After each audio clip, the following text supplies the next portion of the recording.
Chapter 165. What would happen to concubine Huan in the future could almost be predicted.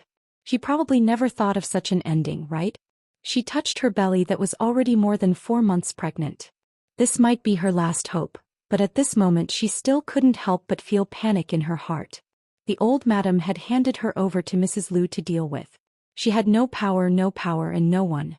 In the future she was afraid that she would be completely trapped in the house. Only in this way could she ensure that she would keep her mouth shut. Whether this child could be born or not, it was all up to Mrs. Lu.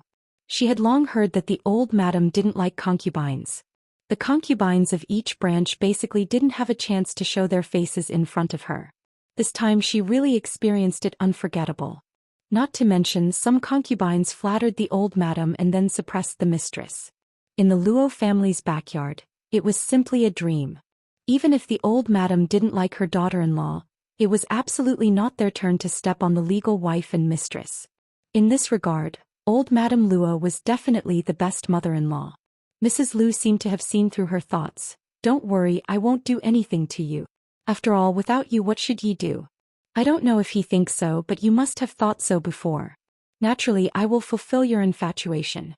I won't touch the piece of meat in your belly, but I don't think you will like others to serve him. You have to take care of him and the child." Mrs. Lu sighed with pity. "So, you must take good care of yourself." Concubine Huan's heart was even colder. This was Mrs. Lu's real purpose. At this moment, concubine Huan even had the idea of letting Luo Rongping die quickly. But she couldn't. If he died, she would probably be buried with him. Although her birth had eliminated the possibility of her being the legal wife, she thought that with her talent, beauty and skills, it was easy to firmly control a man's heart. Even if she wasn't the legal wife, she could still get whatever she wanted. No one dared to look down on her. Before today she also thought that she was living such a life, but it turned out that it wasn't. No matter how fiercely she fought with Mrs. Lu, in fact, the Luo family didn't take her seriously. If they really wanted to deal with her, the man she relied on would absolutely not be able to stop them. Before, it was Mrs. Lu who made the old madam unhappy and didn't want to help her. Did she hate her? Of course she hated her. But who should she hate? The old madam? Mrs. Lu? Her man? Or should he blame the heavens for being unfair? Madame Lu took one last look at concubine Huan, who was pretending to be calm on the surface, but in fact her heart was close to collapse. Madame Lu also felt that she was so stupid in the past. She clearly had a mother-in-law who stood on the side of her daughter-in-law in this aspect, but she had to court death and make her unhappy. Otherwise, no matter how Luo Rongping was, there would never be so many foxes in this backyard. She glanced at the bedroom behind her and saw the man lying unconscious on the bed through the wall. Even if he wasn't dead, he wouldn't be able to get up. This source of trouble had been completely cut off. In the future she wouldn't have to be so tired anymore. After the initial pleasure, her heart calmed down again. Luo Peishan and old Madame Luo, as well as their sons, each went to their own place to think. Whether it was a good night's sleep or a sleepless night's sleep, they didn't mention it for the time being. After Qin Tianming went to the yamen, he had already gone to the gate of Jin Qin Wang's mansion to ask for forgiveness. In the end, he was a first-rank military governor. Li Hongyuan didn't do anything to him. He just let him kneel for 2 hours. There were few people coming and going in front of the gate of Jin Qin Wang's mansion, but it wasn't that there weren't any. Therefore, Qin Tianming's matter was estimated to be known by everyone. However, Qin Tianming was a miserable person. This apology was just for outsiders to see. The real apology would be at night. Li Hongyuan didn't say much. He just pulled him to the martial arts field and the two of them practiced. In terms of martial arts, there was probably no one who could win against Li Hongyuan in a one-on-one fight. He was a battlefield. He had been baptized by blood for a few years. If one wanted to fight with him, one would only die faster. Therefore, the result of the practice was that Qin Tianming was beaten down again and again. His whole body was covered with invisible scars. However, there were no injuries to his muscles or bones. It wouldn't affect his daily life. But at this moment it was very painful, very painful. When Qin Tianming curled up on the ground and couldn't get up again, Li Hongyuan stopped and squatted down. "Do you know your mistake?" "Master, this subordinate knows his mistake." The way he addressed him was his good attitude at this time. "What did you do wrong? You didn't teach your daughter well. You didn't teach your son well." Qin Tianming, Third Miss Luo is your future mistress. The only one. He and I are one. We will live and die together. Li Hongyuan's tone wasn't heavy, but the weight of his words set off huge waves in Qin Tianming's heart. Right now he only felt that his master was really benevolent. His daughter had been so offended, but she didn't lose a single hair.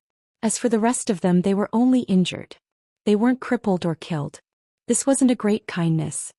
Master, don't worry. This matter will not happen again. Otherwise, this subordinate will personally end that evil girl. You don't need me to teach you what to do with your son-in-law, do you? Master, please don't worry. Okay, get out. Li Hongyuan got up and left unhurriedly. His figure soon disappeared into the darkness. After a while, Qin Tianming slowly got up. He gritted his teeth and endured the pain. Li Hongyuan returned to the study. How is Luo Rongping? Master, 20% is dead, 80% is paralyzed. Li Hongyuan didn't ask again. Starting tomorrow, send some seasonal fruits to Wanwan every day. Master, don't worry. This servant will remember. As for the Luo family, there was no bad news from the third branch tonight. Could be considered a blessing in the misfortune. There was no morning court today, so the morning roll call at the Yamen could be slightly delayed. Luo Peishan went to the third branch to see Luo Rongping. From the imperial physician who came to check on the situation from time to time all night, he learned that his third son's life was saved. Luo Peishan breathed a sigh of relief. Although this bastard was disobedient and stubborn, he thought that he deserved it. Although he looked incomparably cold on the surface, his heart was still somewhat soft-hearted. Now that things were like this, no one would dislike him and want to punish him or even kill him as an example to others. The Luo family would also not be implicated by him. When Jingwan paid her respects to old Madame Luo, she heard the exact news. In fact, everyone, including the others, had the same thoughts as Luo Peishan. Of course, in fact, most people didn't know the specific situation and only thought that Luo Rongping had an accident. Although this matter could only be treated as an accident because Luo Rongping was still alive, it didn't mean that Luo Peishan's expression was good. It was unknown whether other people knew about this matter, but almost all the people in the Ministry of Personnel knew. When they saw Luo Peishan's gloomy face, they didn't dare to breathe loudly. When they saw him, they hurriedly left after greeting him. As for those who saw him from afar, they directly took a detour, afraid that they would bump into him. This selflessness and iron blood were equally famous. If he caught a person's weakness, even if they didn't die, they would be skinned alive. Prince Rui originally wanted to take this opportunity to comfort Luo Peishan. However, he thought that this old fox would not be so easily deceived. Perhaps he had already suspected him at this time. It was time to go up. Things went wrong, he might think that he was showing off. His previous efforts had failed to soften his attitude and now it might backfire. Therefore, after a slight hesitation, Prince Rui chose to leave. He didn't know that after he turned around, Luo Peishan's piercing gaze was full of coldness. On the surface, it was indeed treated as an accident, but it didn't mean that he really didn't care at all. That was his son. Even if he was in the wrong, could this group of people wantonly decide his life and death? Before this, it was impossible for him to work for him. After touching his son, they still continued to have such thoughts? Did they really think that he, Luo Peishan, was made of clay? Not long after, Le Qingdi summoned him. Luo Peishan tidied his clothes and entered the palace with a solemn expression. Le Qingdi said that he had also just heard the unfortunate news and was grieving. "How is your son?" he asked with concern. "Thank you for your concern, Your Majesty. My son's life is not in danger. It's just that." Luo Peishan's indifferent face flashed with a touch of sorrow. "It's just that I'm afraid that in the future he will be entangled in bed and won't be able to get up again." Le Qingdi sighed. Luo Peishan, even if he didn't smile normally, was full of a scholarly aura and didn't make people feel that he was cold. However, today he was emitting an aura of "strangers don't come near." Could be seen that perhaps he was really in extreme pain. However, beloved official Luo, how did your son get into this accident? Have you investigated clearly? I'm also confused about this matter. If someone did something, just tell me. I will definitely seek justice for you. Why do you say that, Your Majesty? Luo Peishan was slightly puzzled. My son was an accident. Speaking of it, it's also his fate. If he really wanted to seek justice for him, he should directly hand this matter over to the Supreme Court for a thorough investigation. It could be seen that this matter was really what the emperor in front of him wanted to see. However, there was no other way. He was the emperor and he was the subject. As the saying goes, if the emperor wants the subject to die, the subject has to die. It was easy to deal with other people, but the emperor couldn't find a way to settle accounts with him. Moreover, he wasn't the real culprit. He didn't even add fuel to the fire. He just didn't do anything after knowing that the matter wasn't simple and then hoped that some people would keep quiet. Luchingdi was very satisfied with Luo Peishan's tactfulness. He let people reward Luo Rongping with a lot of good medicinal materials and specially allowed the imperial physician to stay in the Luo family for a few more days. On the surface, this matter was covered up like this. Of course, it was only on the surface. At least Prince Kong was now in a terrible fix. First, he was scolded by the Empress.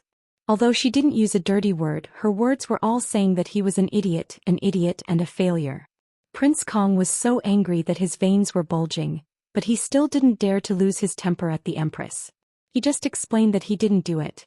As a result, he was scolded even more miserably by the Empress. If he did it and was caught, at least he was worthy of the name. If he didn't do it and was framed, that was more incompetent and sullen. Speaking of which, Prince Kang's temper was so bad at other times because he was too sullen in front of the Empress. He was bound to get to the bottom of this matter. In addition to wanting to prove himself, he didn't want to take the blame for his sworn enemy. Luo Rongping's fence-sitter behavior naturally angered him. Even if he pushed all the blame to Prince Rui and expressed his loyalty to Prince Kong didn't believe him at all. Thus, he wanted to teach him a lesson and punish him as an example to others. He originally planned to make him fall off his horse, but the key point was that he still let people take action. Then he gathered the relevant people together for a trial. However, the results made him break out in a cold sweat. These people told him with certainty that they did it because they were instructed by him. But they didn't have any evidence. After all, who would leave evidence for such a sinister thing? Jie Yen received the news from him the night before. Because it was consistent with his previous hints, and the number of people they met was also correct. Other than Prince Kong and his confidants, no one else should know about it. Thus, he didn't have any suspicions. Then he stalled for time and aggravated Luo Rongping's injury. This was also part of the plan. In this case, how could Prince Kong not feel as if he had fallen into an ice cave? This framing was very thorough, and it also indirectly proved that there was really a big problem around him. Otherwise, how could the enemy carry out his plan so easily without suspicion? In a flash, Prince Kong became a bird startled by the twang of a bow. It seemed that everyone was suspicious, so he became more and more irritable. Originally, when he learned that Luo Peishan treated it as an accident and didn't want to investigate further as the people involved, they should more or less visit him to express their sincerity. After all, they went back home after the incident, which was very immoral. However, Prince Kong didn't know what was wrong with him. Not only did he not agree to this, but he also brought the matter to Luchingdi and asked Luchingdi to prove his innocence. In the court, all the civil and military officials were present. Luchingdi hinted that this matter was an accident and stopped here, but Prince Kong didn't seem to understand and told him that he was wronged in a tearful voice. Luchingdi was so angry that he wanted to strangle him to death. Well, he had proven his innocence, which confirmed that Luo Rongping was framed by someone and not an accident. No matter who the culprit was, as the executor, none of the people involved in this matter could escape. Those people were all Prince Kang's people, more or less related to him, and some were even his brothers-in-law. Now all because of him they were sent to prison and were trapped like this by the master they were loyal to. He reckoned that Prince Kong would be so angry that he would vomit blood. As for the others, they were afraid that they would have a cold new life. What kind of future would they have if they followed such a person? Even if they risked their lives for him, who knew when he would sell them out? His heart wavered, so he naturally thought about whether he should choose another master. Prince Rui and the others looked at him with vigor. This kind of person, perhaps he didn't need to do anything to be finished. In fact, Prince Rui was still considering whether to let Luo Jingying go home to visit family, but in the end she was only a concubine. Her status was too low. It should be known that even ordinary concubines didn't have the qualifications to go home to visit family. If a concubine was allowed to go home to visit family, it would definitely be a great honor. Only her man would spoil her to the heavens. However, a mere concubine was too much of an honor. If he dared to set this precedent, he was afraid that the imperial censor's saliva would drown him. After thinking about it, he could only give up. Perhaps he could send a steward to visit the Luo family in the name of Luo Jingying. In the end, Prince Kong only knew that his imperial father believed him and that he didn't do it. As a result, Prince Kong felt refreshed, as if he didn't realize the seriousness of this matter at all. After the morning court, Lu Qingdi flew into a rage and almost overturned the imperial table. He kept calling Prince Kong a fool. Prince Kang's behavior was not only pushing his own people out, but also slapping his father's face. Lu Qingdi, the emperor, regarded it as an accident, but his son unceremoniously tore down his father's face. Sun Yilin was next to him. He lowered his eyebrows and narrowed his eyes, looking more and more cold. He had already seen through it. No matter how ambitious his Aunt Empress was, there was no hope for her to realize it in this life. This drag was so strong that others couldn't pull her back even if they worked together. Duke Dinghua's mansion was also in a mess. His strong rise had suppressed his elder brother's development, but there was no other way. He was not only fighting for himself, but more importantly for the future of Duke Dinghua's mansion and even the Sun family. If he did not do something, he was worried that Duke Dinghua's mansion and the Sun family would be completely destroyed by a certain king of hell. He had lost his beloved woman and had to bear the fate of his family alone. From time to time he had to face the intimacy of the Empress. Sun Yilin felt very tired many times. Every time this happened, he would sit in the flowers for half a day, alone and quiet, not wanting to be disturbed by anyone. Prince Kong was called by the Empress again and pointed out the interests to him. But Prince Kong didn't care. There were so many people who were loyal to him, and it didn't matter if there were a few fewer. He was the eldest son of the legal wife, and no one was qualified to compete with him. The Empress waved her hand and let him leave. She didn't even bother to give him a sentimental idiot look. At this moment, the Empress was really thinking about supporting another prince, a prince who would listen to her 100%. But it was a little difficult to choose. It was not suitable for someone too young. The fight for the throne was almost white-hot. By the time the younger one grew up, it would be too late. But there was no one who was qualified for this fight that she could firmly control in her hands. Now she was a little regretful. Why didn't she adopt a prince in the early years to prepare for a rainy day? Her son was actually quite smart when he was young. Even a few years ago he seemed to be good. Why did he become more and more disabled after experiencing so many things? The Empress rubbed her swollen and painful temples. It was really not easy to change the person now. Perhaps she should prepare for both sides. Previously, she thought that it would be enough to find him an obedient stepwife. Now it seemed that this was not appropriate. There needed to be someone who was close, opinionated, and knew how to talk to him from time to time. It seemed that the Luo family's third young lady was indeed a very suitable candidate. Unfortunately, if she had known this would happen, she would have made a prompt decision to fight with the emperor. Even if she let Luo Peishan continue to be the Minister of Rights, and even if she gave Yilin some compensation, she was now the fiancée of Li Hongyuan. It was not a wise decision to fight with him. However, perhaps she could make a fuss about him, bringing bad luck to his wife. There were too many examples before. But now the Emperor and Lady Su were watching the Luo family's third young lady closely. It was not so easy to make a move. Empress Sun narrowed her eyes and thought quietly. At the same time, she was calculating in her heart. If this matter did not succeed, who else would be suitable? In her heart, she searched through all the unmarried young ladies in the capital. As for whether Jingwan would have any thoughts in the future, it was not within the scope of her consideration. After a woman got married, her heart would naturally be loyal to her man. The Empress did not think about whether she herself was loyal to Lu Qingdi. As the victim, Luo Rongping of the Luo family naturally knew about this matter. At the back of the Luo family, it was Luo Peishan who sent people. Jingwan and Sun Yijiao were eating fruits. A certain king of hell sent people to deliver fruits. Since a long time ago, there was an endless stream of fruits every day. Some fruits that were easier to store and transport were naturally sent more, while others were less. Especially when Sun Yijia saw it, she was very surprised. In the past few years, even in the palace, it was extremely rare. This also confirmed what Li Hongyuan had said. Jingwan was silent, and then she decisively hid the fruits. If there was more, she would share some. If there was less, except for a little bit sent to old Madame Luo, she kept all the rest. Her mother did not even have any. There was no way her mother could not hide it. Doing this was just to avoid attracting trouble. After all, the palace did not have it, but you ate it every day. What was going on? Even if Jin Qinhuang did not care about people knowing that he brought these things back, the palace was not willing to give them. Wasn't that unfilial? As the beneficiary of the benefits, Jingwan naturally had to help cover it up. Therefore the Luo family only knew that Jin Qinhuang sent a lot of fruits to Jingwan. Only a few people knew what exactly it was. Sun Yijia couldn't help but tease Jingwan. Sure enough, she was different. Even that king of hell who had seen countless beauties was so attentive.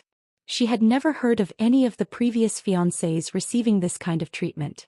Eating can't even block your mouth? Jingwan gave her a sidelong glance. Sun Yijia quickly shut her mouth. Because she heard Jingwan say that eating more fruits was good for the baby. Other than those that were easy to get heady, she ate a lot. However, for those that were smaller in amount, even if she was hungry, she only ate a little. If she really listened to Wan Mimi and ate all of it, other than the people serving Wan Mimi would be unhappy, the old madam would definitely have thoughts. More importantly, if that king of hell knew, he might skin her alive. She herself was also very strange. Before she found out that she was pregnant, her appetite was bad. After she found out, her appetite gradually became better. Although she would still feel nauseous when she smelled some special smells. Those before, it was probably the wrong time. And sister-in-law, you are a special case. Sun Yijia was surprised at first, then she understood what Jingwan was saying. Who knows? After all, Jin Qinhuang had his first fiancée at the age of 16. It has been 6 years since then. Who would pay attention to those things? I am a special case. This point is not false. I am definitely the one that he dislikes the most. Regarding this point, Sun Yijia did not particularly care.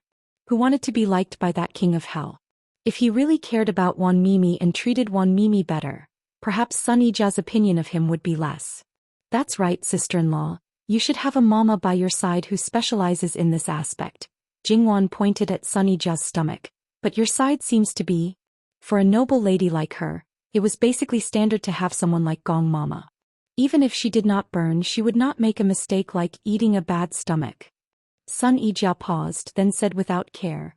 Last year in December she was driven away by my mother. She had a daughter who wanted to climb into my fifth brother's bed.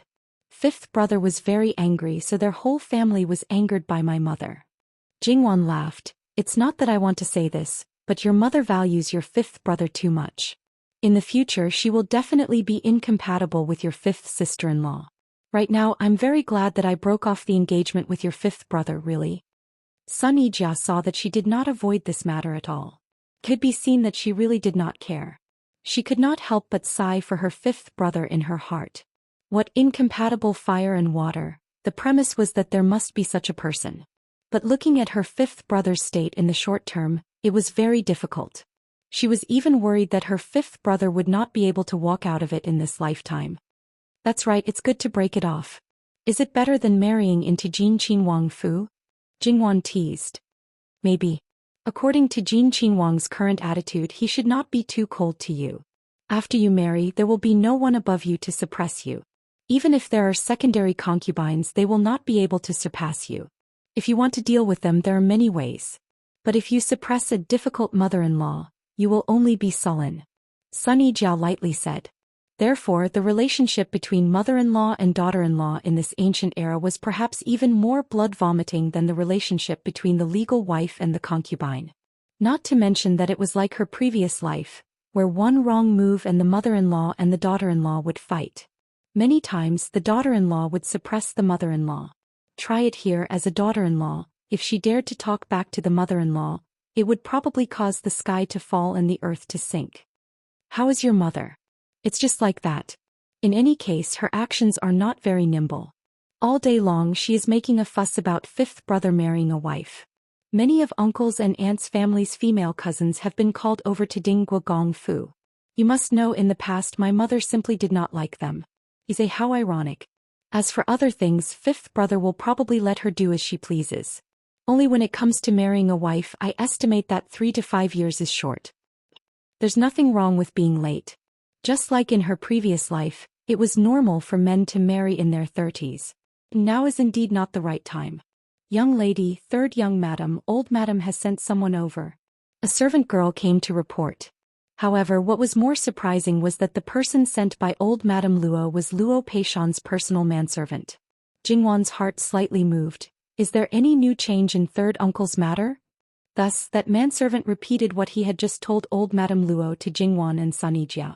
After Jingwan finished listening, she gave a reward and sent that manservant away.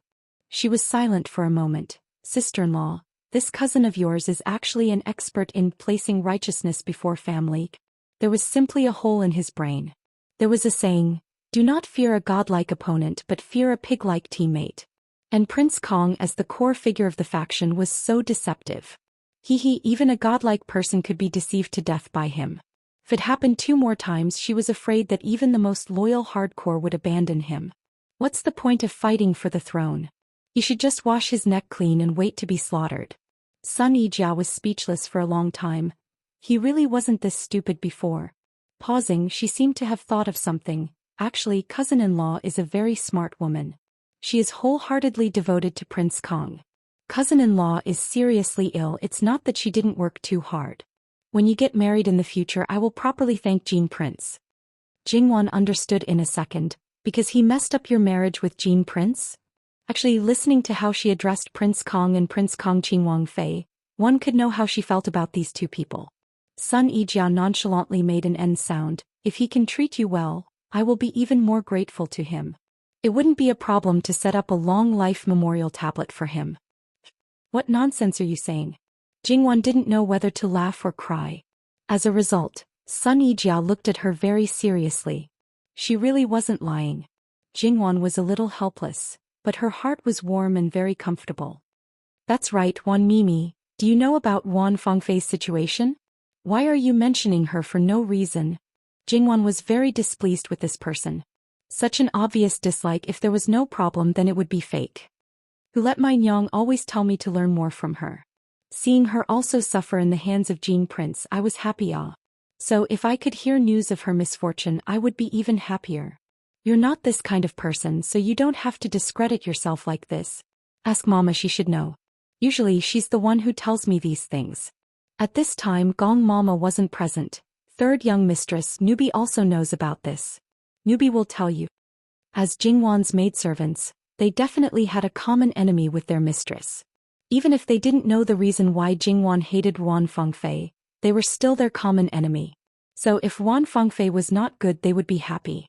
So if she wasn't good, they definitely had to pay attention to it. Jingwan looked at the Qingju, who was full of gossipy spirit, and thought it was funny, but she didn't stop her. Because of Sun Yijia's personality, there weren't any lively maidservants by her side. Even when she was young, the little maidservants who served her were trained to be well-behaved, as if they were carved from the same mold. According to her mother's words, being too lively would lead her astray. When she first found out about the Qingju's nature, she was actually quite surprised. After interacting with her a few more times, she found that this kind of personality wasn't bad. Okay, you say it. If you say it well, you'll be rewarded. Qingju giggled and agreed. Then she began to narrate the story vividly. It must be said that these past few days, the outside world was abuzz with rumors. First, it was Jean Prince causing a ruckus in the Gong Prince Fu, then it was Luo Rongping falling off a horse. Of course, because the latter involved a factional struggle, very few people talked about it openly. However, it spread throughout the entire imperial city. Whether it was in the backyard of a large family or in the marketplace, the topic of conversation was Wan Fengfei. Compared to Sun Yijia's disfigurement, it was more than 10 times more serious. Therefore, the rumors were all centered around Jean Prince's words. Something about her face being disfigured like a yiksha, suffering from a chronic disease, or that she was actually a stone woman, or even that she wasn't a virgin for a long time. All kinds of malicious guesses were piled on her, with no limit to exaggeration. One person spread it to 10 and 10 people spread it to 100. The initial guesses later became the truth. There were even people who came forward and patted their chest to guarantee that everything was true. And the people who heard it, no matter how outrageous, spread it out again. If Wan Fengfei dared to appear now, perhaps there wouldn't be a single person within 100 zhang radius. How high she was once praised, how miserably she fell now. Don't talk about Wan Fengfei, even the other members of the Wan family don't dare to go out. It's estimated that other than the Grand Secretary, No one in the Ruan family has not been affected. Even those servants who came out to buy things, if they weren't treated differently, they would be asked if the masters of the Ruan family were really like the rumors. At the beginning, whether it was the masters or the servants of the Ruan family, there was no shortage of fights outside. It seems that after the Grand Secretary spoke, the situation calmed down a little. However, those rumors have become more and more intense, especially those young ladies who are close to her. This servant estimates that in order to distance themselves from her, those people will most likely alienate her. Is that serious? Jingwan was very surprised. It shouldn't be. It's reasonable to say that the original source was Jin Prince, and it was in the Gong Prince Fu, so it shouldn't be this outrageous. At most, it should be in the backyard of a large family. Sun Yijia felt that it was somewhat inconceivable. Perhaps someone deliberately fanned the flames and did it on purpose. Jingwan's gaze flashed. She inexplicably thought of that man. Chapter 166. Motherfucker, who is this silly white sweet? Please return the flower of old age. It was said that pregnancy makes one stupid for 3 years. This child had only been born for a short period of time and she already became stupid? Hurry and wake up, don't dream all. Sun Yijia curled her lips. She also knew that she was indulging in fantasy. He kept a courtyard full of beauties, weren't they all fine and dandy? For Jin Qinhuang to jinx his wife to that extent, it was already very strange. If he really jinxed all the women close to him, then no one would dare to get close to him. She reckoned that even the emperor would suspect that there was a problem with his son. Don't talk about this anymore, it's so boring. Sun Yijia continued to eat. The weather is getting hotter. According to the usual practice, starting next month, the emperor will go to Qingde Palace to avoid the summer heat. Grandfather will definitely be named by the emperor to accompany him. Grandmother will most likely also follow, so you can't run away. I don't know if I should go or not. Of course I should go. I heard that pregnancy is very difficult. Naturally, I should do whatever is comfortable.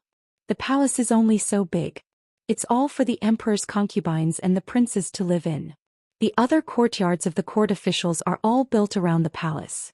The place is naturally much smaller than the residences in the capital. If more people go, I reckon that they won't be able to live in it. Moreover, the other courtyards of each family are close to each other. When you go out, you can see each other. This will cause more troubles. Sun Yijia spoke from experience. In the past, when she wasn't married, she didn't have the patience to deal with them. Now that she was married, she would definitely be in contact with those who were also married. Those who were the same age as her, as well as those who were older by a few years. There were many old acquaintances, so it would definitely be noisy. Jingwan thought about it. It was indeed so. The closer they lived, the more lively it would be. The women in the inner courtyards of large families were originally bored to the extreme. Even if there was nothing, they would still be able to stir up some trouble. The same thing, their mouths would open and close, they would be able to talk about good and bad things. There's me accompanying you. Right now, I'm the same as Jin Qinhuang belonging to Gui Jianchou. No one can provoke me. For the past 2 days, the Gong Prince hadn't been able to get a good look from his father-in-law, so he was forced to suffer. Because there were other things pressing down on him, he didn't make the headlines. However, Luo Peishan told old Madame Luo about it, and old Madame Luo told Jingwan about it, so Jingwan knew about it clearly.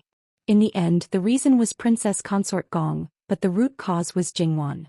When Jin Qinhuang went to find the Gong Prince, he didn't obediently drink the wine, and even said something that shouldn't have been said. Naturally, the Gong Princess Consort's maternal family and his in-laws took the blame. The left governor's 3 sons were kicked and injured, and he himself knelt in front of Jin Qinhuang Fu for an hour. This kind of thing had never happened to Lu Qingdi before, so it could be considered a loss of face. The main culprit was his own daughter, so the left governor at most let his wife say a few words. The Gong Prince, who didn't handle this matter well, naturally became the left governor's punching bag. But he was a prince, a Duke of Qin. No matter what, the left governor was only a subject, he couldn't do anything substantial, so he just gave a cold face and gave a cold war. Due to his status, the Gong Prince's words and actions would definitely not be subservient.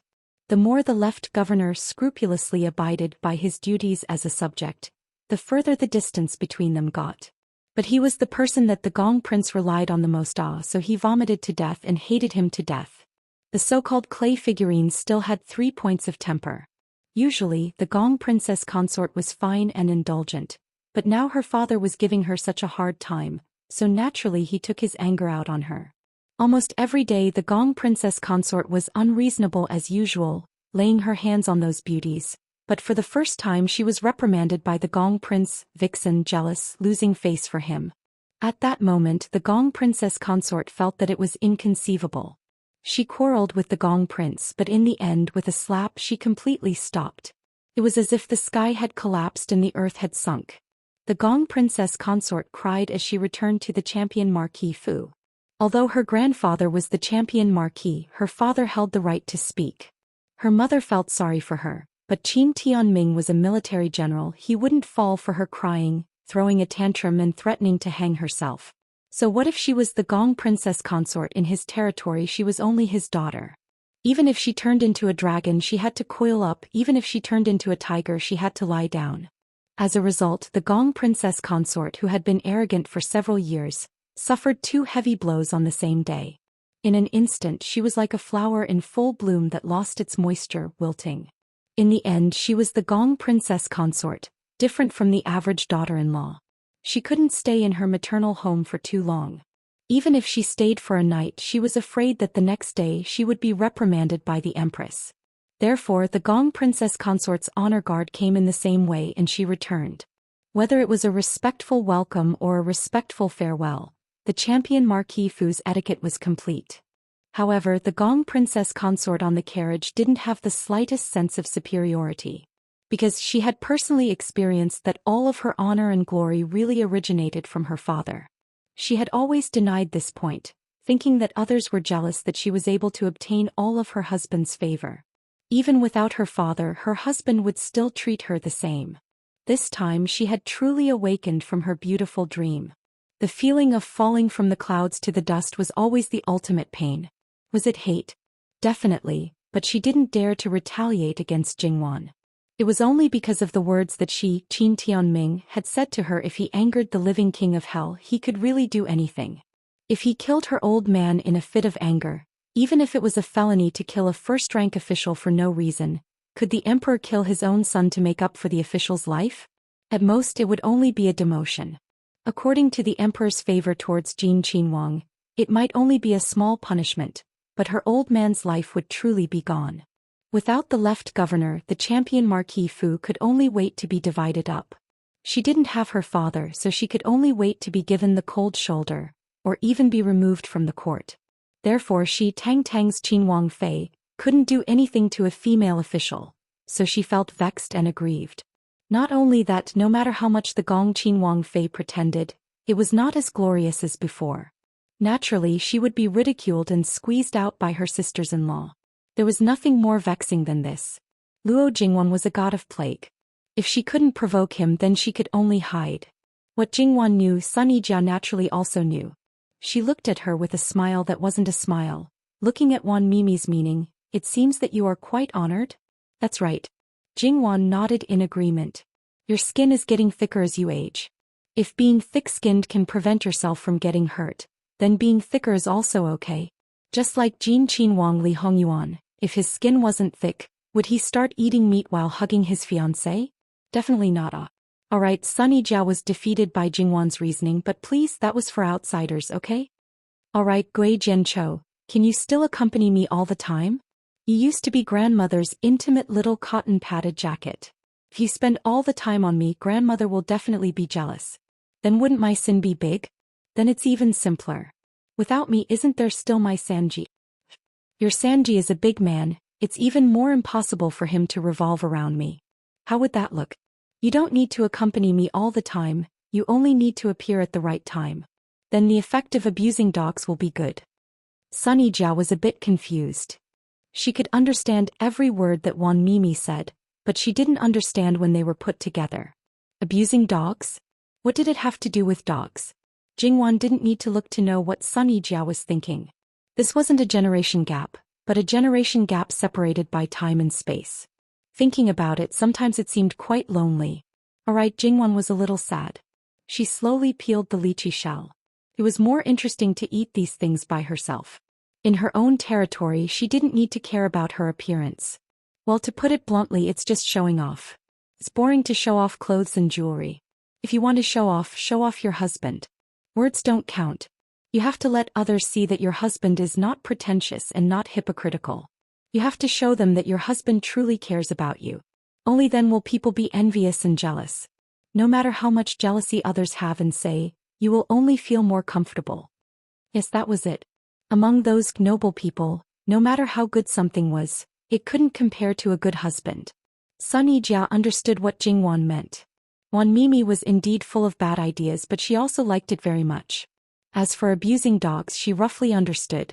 But wasn't it bad to compare those people to dogs? Forget it, anyway, outsiders couldn't hear it. If Wan Mimi said that they were dogs, then they were dogs. Young lady, second young lady and young master are here. Second older sister has come back from worshipping the ancestors? On the day Luo Rongping was injured, she sent a letter to Luo Jingqiang. However, it was said that the husband and wife had returned to the old residence to worship the ancestors. Fortunately, it wasn't too far away. A round trip would only take a few days. In addition, Luo Rongping's specific condition was not confirmed, so she didn't anxiously send someone to send a letter to ask her to hurry back. However, her sister was here. Why did she bring her husband? Wasn't second older cousin at home? Let second brother-in-law go to third older brother's place? Jingwan glanced at Sun Yijia and saw that she also nodded. Yes, then let's do that. Second older sister, please come in. Jingwan's maidservant nimbly put away the unsuitable fruits on the table as well as the seeds. Luo Jingqiang walked in unhurriedly under the guidance of a young maidservant. There was a faint smile on her face. When she saw Jingwan, her smile unconsciously became brighter. Compared to before she got married, Luo Jingqiang had changed a lot. It was obvious that she was living a good life in her husband's family. Second older sister, come and sit. In any case, they were sisters, not Luo Jingying, so there was no need for formalities. Luo Jingqiang didn't hold back. Third sister-in-law, third younger sister, I'm sorry to disturb you. It's fine. Jingwan waved her hand. Sun Yijia didn't mind and smiled at her. This smile made Luo Jingqiang feel a little flattered. The Sun Yijia in her mind was still the high and mighty noble lady, and not the third sister-in-law who had married into the Luo family and had a good temperament in all aspects. Sun Yijia pretended not to see and pushed the fruit plate in her hand to her. Eat some. Thank you, third sister-in-law. Sun Yijia nodded. It had to be said that even now, when there were other people around, her temperament was still a little cold. Second older sister, have you visited third uncle? Jingwan asked. Yes, I have. She didn't have any feelings for that man. She didn't feel the slightest fluctuation in her heart when she saw him lying limp on the bed. If it weren't for filial piety, and if it weren't for the people she cared about in the Luo family, she probably wouldn't have come back. However, Luo Jingqiang felt grateful to him. If it weren't for his accident, she wouldn't have come back so easily. Although her husband's family didn't care about her coming back to her parents' home at all, and even hoped that she would come back from time to time to get in touch with them, she couldn't do too much about it. However, her official mother's attitude was out of her expectations. It was as if she had changed into another person. Fourth younger sister sent someone back to visit father. He said that he was the steward of Prince Rui's mansion. Now second older brother is the only male in the third branch. Mother asked him to take care of people. This was the reason why she had brought her husband along. However, Luo Jingying sent someone back. It must be Prince Rui. It wasn't that Jingwan wanted to belittle her. She was going to the backyard of an unfamiliar residence alone. She thought that she had something solid to rely on, but it was actually thinner than a piece of paper. Whether it would become thicker or disappear completely in an instant, it all depended on Luo Peishan's attitude. A steward, and a man who she had never seen before, could be recruited by Luo Jingying in such a short time? Even if it was a joke, it couldn't be like this. Prince Rui hadn't completely given up on Luo Peishan. Otherwise, today's matter wouldn't have happened. However, it would be soon. At that time, Luo Jingying's good days would come to an end. My husband likes to draw. He admires third older brother who can create fine brushwork. He has always wanted to learn from him. On the way here, he was excited and nervous like a young boy. Luo Jingqiang smiled. Sun Yijia looked at Jingwan with ridicule. Jingwan ignored her. She was as still as a mountain. There was no doubt that fine brushwork was her third older brother's new creation. "You're staying for 2 more days this time?" "Yes. Mother has already asked my concubine to clean up the place where I used to live. My husband has also been arranged to live in second older brother's courtyard." "That's right." What surprised Luo Jingqiang the most was that her mother had been grounded. Now that she was in the third branch, she was no longer grounded. This didn't seem like her D-mother's style at all. In her opinion, everything was strange. Originally, the D-mother had schemed against the second aunt, but in the end, the D-mother had found her concubine mother to take the blame. The concubine mother had been grounded by the grandmother and had been ordered to move to the farmstead after she got married. When she returned home 3 days later, the grandmother had let her see the concubine mother. She seemed to have forgotten the punishment she had mentioned, and for some reason the D-mother had not mentioned this matter. Until today her concubine mother seemed to be fine. "That's not bad." Jingwan nodded. "Third younger sister, when I came here, I asked a steward who came with me about fourth younger sister's situation. Fourth younger sister seems to have a good life in Prince Rui's mansion. She enjoys silk and satin and delicacies from land and sea. Everyone avoids her and attends to her. Prince Rui also dotes on her very much. From the moment she entered the mansion until now, it seems that he has spent more than half of his days in her place. There were 2 times when Prince Rui rested in other places and she asked someone to invite him and Prince Rui agreed. What's more, one of them was in Princess Rui's place. Can be seen that he really dotes on her." Jingwan raised her eyebrows. It seemed that even her second sister had sensed that something was amiss and was trying to curry favor with her. However, such a small matter was not a big deal. Fourth sister is not lacking in talent and beauty. It is not surprising that Prince Rui dotes on you. However, Luo Jingying had always believed that Prince Rui loved her. Now she was even more dizzy and forgetful. She dared to snatch someone from Princess Rui's hands. Jingwan had to praise her. She really had guts. However, Prince Rui also worked hard. In order to achieve his goal, he could be regarded as a different kind of real man. It was said that one should think twice before acting. No matter what one did, it was best to leave a way out for oneself. Did Luo Jingying not think that even if Prince Rui really liked her, could this love last a lifetime? She even offended Princess Rui. Madame Lu had taught her a lot. She couldn't be so stupid, right? Did she have something to rely on? Or was she really pregnant? What kind of luck did she have? She met several people who hit the jackpot on the first try, including the one in Sunny Jia's belly. Jingwan suspected that she was pregnant on the wedding night. Weren't there many people who didn't have children for many years? Jingwan and the others were chatting and Luo Jingbo seemed to be very harmonious. For those who really liked fine brushwork and were all relatives, Luo Jingbo was not stingy with his time. He wanted to carry forward fine brushwork. Even if he couldn't let the world know that it was actually his younger sister's new creation, he hoped that his younger sister could see the world's admiration for fine brushwork. That was the glory that belonged to his younger sister. Although Prince Kong tried his best to prove his innocence, in the end, all the evidence still pointed to him, including the people who were detained. They probably really wanted to eat Prince Kong alive. Instead, they insisted that they were following his orders. Everything was said with certainty, and they even took out evidence that Prince Kong himself didn't know. Prince Kong was suddenly stunned. He didn't expect such a result. Originally, many people suspected that he didn't do it, but now more people believed him. And those who still didn't believe it looked like it had nothing to do with them. In fact, it wasn't that no one expected this result, but Prince Kong didn't do it properly. Who could he blame for shooting himself in the foot? Prince Kong flew into a rage like a furious beast. He cursed that a group of dogs dared to betray him. He didn't know how many officials who were loyal to him were bitterly disappointed. In order to let him ascend the throne, it could be said that they put in a lot of effort, but they didn't expect that in his eyes, they were a group of dogs that he could order to come and go as he pleased. However, he was just one of many princes. He thought that because he was the eldest son of the first wife, he took the throne for granted? Others scrambled for it because they were ambitious? Think about it. In history, how many of the sons who finally sat on the throne were the sons of the first wife, and how many were the eldest sons? Luchingdi was so angry with Prince Kong that his veins were bulging. He picked up something and smashed it down. When Prince Kong saw a black shadow flying over, he subconsciously raised his hand. Then that thing hit the ground with a bang and broke into pieces. When he took a closer look, it turned out to be a seal. Fortunately, It was only Lu Qingdi's private seal. If it was the imperial jade seal, it would be a big joke. Prince Kong finally calmed down a little. When he saw the furious Emperor Lu Qingdi, his legs went soft and he swallowed his saliva. Father, please believe me. I was really wronged. They framed me. Lu Qingdi looked at him coldly. Li Hongyi framed a court official. He will be fined 1 year's salary. From now on he will be suspended from all duties.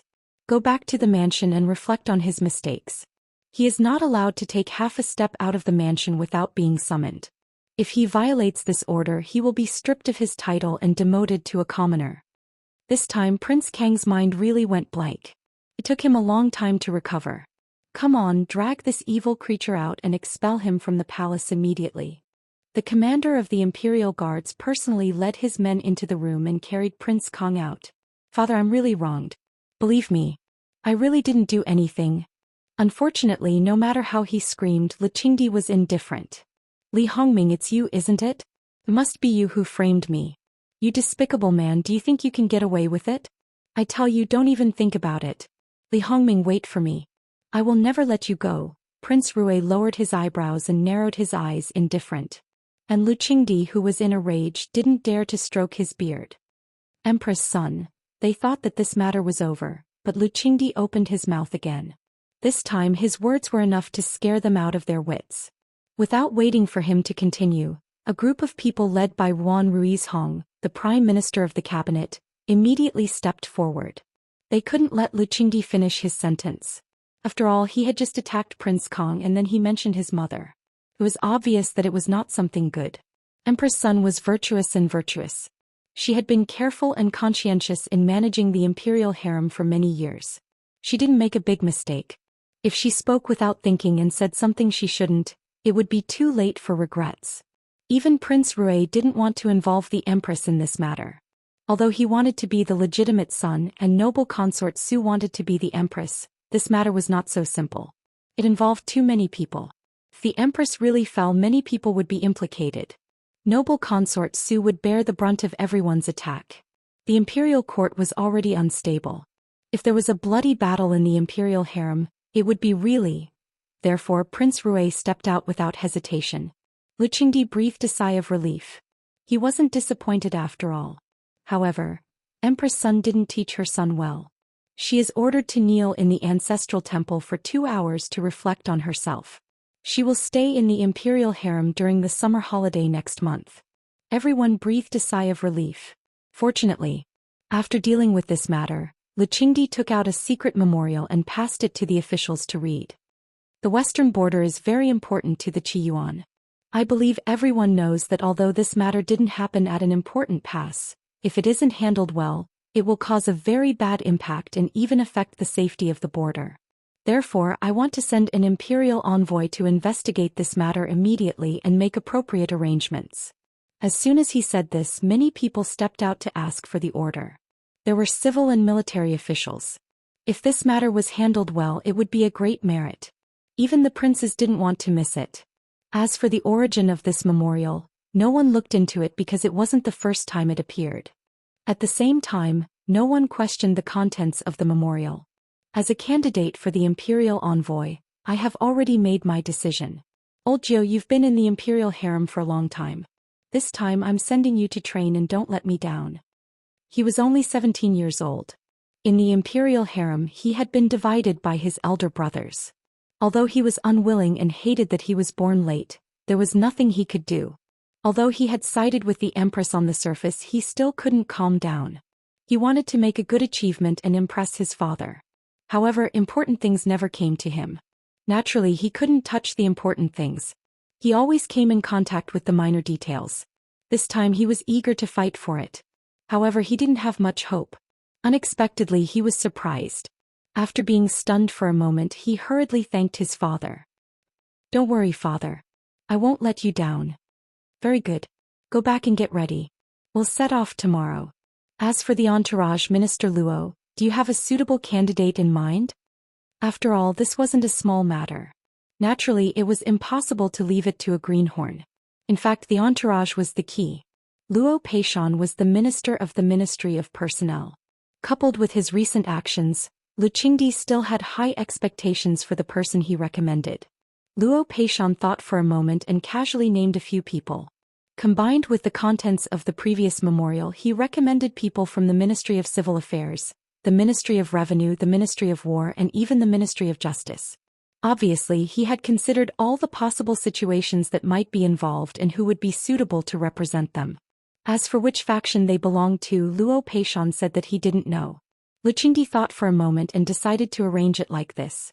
They were all people recommended by Luo Peishan. None of them were changed. Your Majesty, I have one more thing to say. Luo Peishan said. Speak. For this trip, perhaps we can add the 3 people who passed the Jinshu exam this year. They are all the future pillars of Qi Yuan. Why don't we take this opportunity to train them? In the future they will be able to serve your Majesty and Qi Yuan better. In addition, they are all young people. Along the way your Highness won't be lonely. Perhaps you can learn from each other. Minister Luo's words are reasonable. I approve. Your Majesty, how about adding Sun Bingbai from the internal court? That's great. Lu Qingdi agreed without hesitation. Thus, the main personnel for this trip to the western border was finalized in the conversation between the monarch and his minister. As for these people, the others really didn't have any good ideas. After all, Luo Peishan was really looking at the big picture and was impartial. If he wanted to squeeze someone out and replace them with his own people, it was inevitable that he would be caught and criticized. However, with Lord Jiu as the leader, Lord Jiu's birth mother relied on the Empress in the harem. In other words, he was equivalent to Prince Kang's little follower. Lu Qingdi had just angered him and now he chose his people to do this important task. Did it mean that Lu Qingdi was not completely disappointed in him? Prince Kang would stand up sooner or later. It was naturally difficult to refute something that had been decided. However, Father, according to Lord Luo's suggestion, why don't we let Lord Jiu go with us? He joined the court later than Lord Jiu and it's time for him to gain experience. Let's not talk about what to do. Even if he just watches and listens, I think it will be very beneficial for Lord Jiu. What do you think? Prince Rui said. The 10th Wangya was his follower. Everyone was well aware of his intentions. Lu Qingdi pondered for a moment. Originally, the plan was to let Lord Jiu and Lord Jiu be imperial envoys. However, because of the previous incident, in order to balance things out, he naturally had to appease Lord Jiu when he suppressed Lord Jiu. However, it was not impossible to let Lord Jiu follow him and not participate in the decision-making. Approved. Thank you, Father. Prince Rui kowtowed and thanked him. Lord Jiu, who was indignant, also thanked him with joy at this time. However, his joy was somewhat exaggerated. Thinking about it, it was reasonable. His elder brother, who was not much older than him, was in charge while he just followed him. It was a living torture. In this case, it was better for him to stay in the capital, and then go to Qingda Palace to avoid the summer heat and live a comfortable and happy life. Prince Rui glanced at him and more or less felt his dissatisfaction. He frowned imperceptibly. The other 4 did not have the qualifications to attend the imperial court yet. After hearing about this matter, they were all grateful to Luo Peishan. Not everyone would have such an opportunity when they were just starting out. It should be known that this kind of experience would allow them to have a better start than others. Moreover, there were so many officials on this trip and they had nothing to do during the journey. They believed that if they asked for advice, most of them would not refuse. After the court, Lord Luo is really not stingy to guide the younger generation. Wan Ruizhong said with a calm expression. Even if others did not dare to point fingers at him, the rumors that caused the whole family to be afraid to go out still made him very angry. Luo Peishan still did not get along with him. Even a saint was angry, not to mention he was not a saint. If Luo Peishan wanted to go against him, why should he be polite and bear with it? The moment he made such a decision, it meant that Wan Ruizhong had lost his normal heart. In this way, when he did things in the future, it was inevitable that he would be biased. In this way, the balance would be tilted and he could no longer be absolutely neutral. Luo Peishan chuckled and put on a fake smile. As the minister of the Ministry of Personnel, is that what I should do? Wan Ruizhong nodded and turned to leave. Luo Peishan looked at his retreating figure with some pity. If a person like you one day found out that you were treated like a fool, kept in the dark and played by the people you trusted and loved dearly, how would you react? Perhaps when you were thinking wholeheartedly for them, they were actually laughing at you in their hearts and treating you like a clown. How sad would that be? After Li Hongyuan saw the list of people on this trip to the west, although most of the people were different from the people in his previous life, it did not exceed his expectations. However, after seeing Sun Yilin and Qin Jingmin's names, he laughed coldly. To put it nicely, he was guiding the younger generation, but he still felt guilty toward these two people. The other two were just incidental. This old fox was not really that selfless. This favor had allowed him to pick up 100%. This time there was only one imperial envoy. Without Old 10th to oppose him, Old 9th should listen to his advice and handle this matter well. Li Hongyi's stupidity could be considered as doing a good thing. He did not need to worry about the aftermath. After reading the list, he threw it aside and did not ask about it anymore. Anyway, he did not completely ignore it. If there was an unexpected situation, the people on the other side would definitely send news. Now he should think about how to pull Wan Wan into his arms when he arrived at the temporary imperial residence. In the temporary imperial residence, they lived relatively close to each other. However, because it was crowded, it also meant that there were many eyes. However, at that time, there would be all kinds of banquets, poetry banquets, flower banquets, and even wine banquets every day. It would be easy to fish in troubled waters. Moonin, how are the preparations at the temporary imperial residence? In reply to Master, this servant personally watched everyone arrange one by one. You can rest assured that nothing will go wrong. That was the Master's pleasure nest. This year there was a high chance that the future female master would also go there. Naturally, he did not dare to have the slightest neglect. Eunuch Mu lowered his head for a long time and did not wait for his master's response. He slightly raised his head and took a look. The beauty was lying on the couch with her eyes closed. She seemed to be asleep. His master with his eyes closed was always more harmless than with his eyes open. However, even so, Eunuch Mu did not dare to take another look. Tian did not need to be covered with a quilt in this state. After thinking about it, he personally took the fan and moved closer to her. Gently, with a rhythm that was neither fast nor slow, he fanned her again and again. 2 days after the people going to the west were ready to set off, the list of people going to the temporary imperial residence for the summer was also released. As for the candidate to stay in the capital to supervise the country, it was really unexpected. It was the 7th prince who had no sense of existence. He was 2 years younger than Li Hongyuan. He was not picky in his work and was always able to complete the tasks given to him. Except for some things that had already been decided by objective conditions, the things that needed his subjective participation were basically just passable, and the results were mediocre. His biological mother was just a palace maid who died early. However, at that time he was already 6 years old. Luqingdi did not give him to other concubines to raise, and he was raised by a group of palace maids. Perhaps because he had no one to rely on, he was not bullied or embarrassed. This time he was asked to stay and supervise the country for 2 months. It could only be said that misfortune and fortune came hand in hand. After all, Prince Rui thought that after Li Hongyi was gone, he would definitely be the one to supervise the country. As for the Gong Prince, before his eldest brother was taken away, he shouted that it was the 3rd prince who harmed him. Regardless of whether it was true or not, Imperial Father would not let him supervise the country. Then the possibility of it being him was very high. Li Hongyuan and the sickly 5th prince were definitely not considered, and from the start no one thought about the 7th prince. Most likely it was either the 3rd prince or the 4th prince or both. Hey, who knows, it was not even one. In Li Hongyuan's previous life there was no Luo Rongping incident, so Li Hongyi was not grounded, but the one to supervise the country was still the 7th prince. In addition, of the 4 cabinet elders except for the Grand Secretary, the other 3 were left to assist the 7th prince. This point was consistent.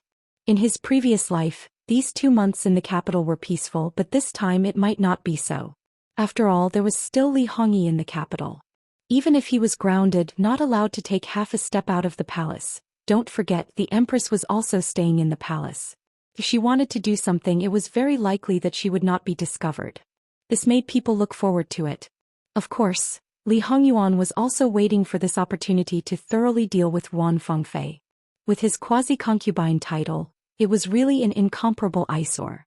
On the last 2 days of the 5th month, headed by Luqingdi's ceremonial guards, a fleet of carriages with no end in sight majestically left the capital. Chapter 167. Qingda Summer Palace was not far from the capital, about 200 miles away. However, because of the slow speed, it would take 2 or 3 days or even longer to get there. In such weather, it must be uncomfortable to sleep in the open. However, this group of people were either members of the royal family or high-ranking officials and nobles. With a group of people serving them, they could even bathe 8 times a day properly, let alone eat, drink, go to the toilet and sleep. Of course, this was just a saying. Even the king of hell would not be so crazy. Compared with when they were at home, everything was about the same. However, this was only Jingwan's thought. Along the way there were all kinds of complaints. Fortunately, a lot of things had been taken away by the servants in advance to thoroughly clean up the residents of the summer palace. At the same time, everything had been settled. Otherwise, it would have been even more infuriating. This time, the masters of the Luo family who went to Qingda Summer Palace for the summer could be counted with one hand. In the first branch, because little Wang was about to give birth, Wang naturally could not leave. Her husband, Luo Rongwen, was an official, so he was not in the entourage. Luo Rongwei was also on an errand at present, needless to say Luo Rongping. With his condition, it was better for him to stay at home. Nominally, Lu had to take care of him. The one who was relatively free was Luo Rongyan, who had a nominal position. However, he seemed to be stimulated and now began to work hard. Even if he did not like those things in the officialdom, he forced himself to slowly accept them. Like Zhang, Madame Wu was reluctant to leave her husband. Therefore, the 8 people of their generation did not go. Naturally, Madame Luo and the concubines and so on were even less likely to have a chance.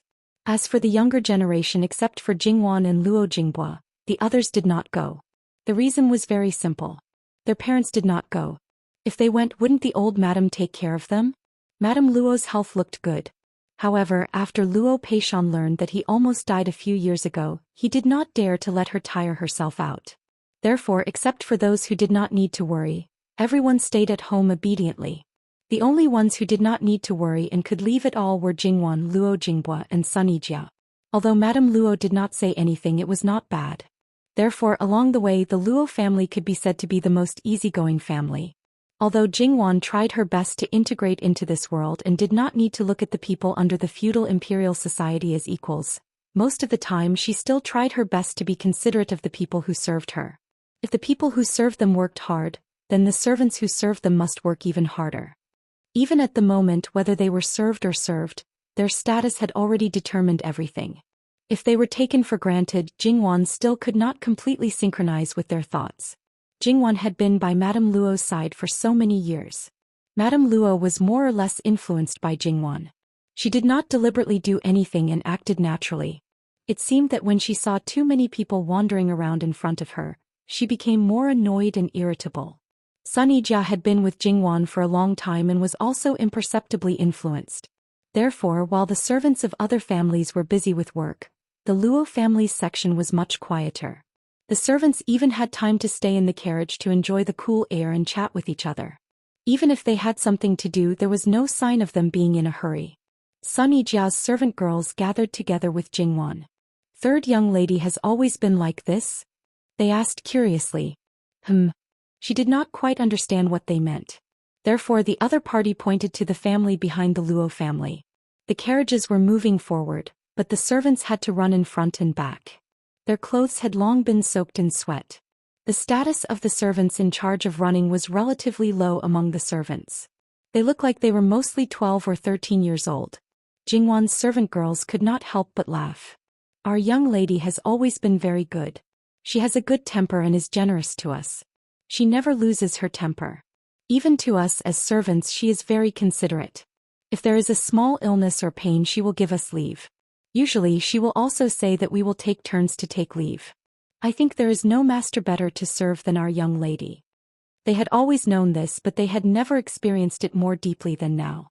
Hearing their words, Sunny Jia's servant girls were a little envious. However, their young lady was actually very good, and now there was a tendency for her to be closer to third young lady. It was their blessing to be able to serve such a master. However, a certain mama who also happened to hear these words thought more. However, if they only had this side of leniency, they probably wouldn't be able to raise these servant girls who were strict with themselves. Even if Qing Ju's temperament was a bit jumpy, she wouldn't be careless in the things that she should do. At this moment the carriages stopped. It was obvious that Lu Qingdi was making trouble again. Qingju stretched her head out to look. Seeing the wet nurse in the carriage in front of them getting off and walking towards them, she hurriedly waved her hand, indicating that she knew and did not need to come over. I will go and see the young lady first. You guys prepare some iced fruits for the young lady. Also go and find out how long we will stop. If it is long, find a place outside and open an umbrella. Qingju said and then got off the carriage. The others also quickly took action. Because she had been in the carriage for a long time, Jingwan was a little carsick. However, she still stayed quietly and did not cause trouble for others. Before she left, Nanny Gong and the others had already prepared a lot of food for her. They were especially particular about the food. Sun Yijia benefited a lot from the food. She was pregnant, so it was naturally more difficult for her. But when they were preparing, Jingwan had already prepared a portion for her. She seemed to be in good spirits, much better than Jingwan. Luo Jingbua and Sun Yijia were very grateful. This little sister was so considerate. Jingwan just smiled. Anyway, she was going to use it herself and sister-in-law was just incidental.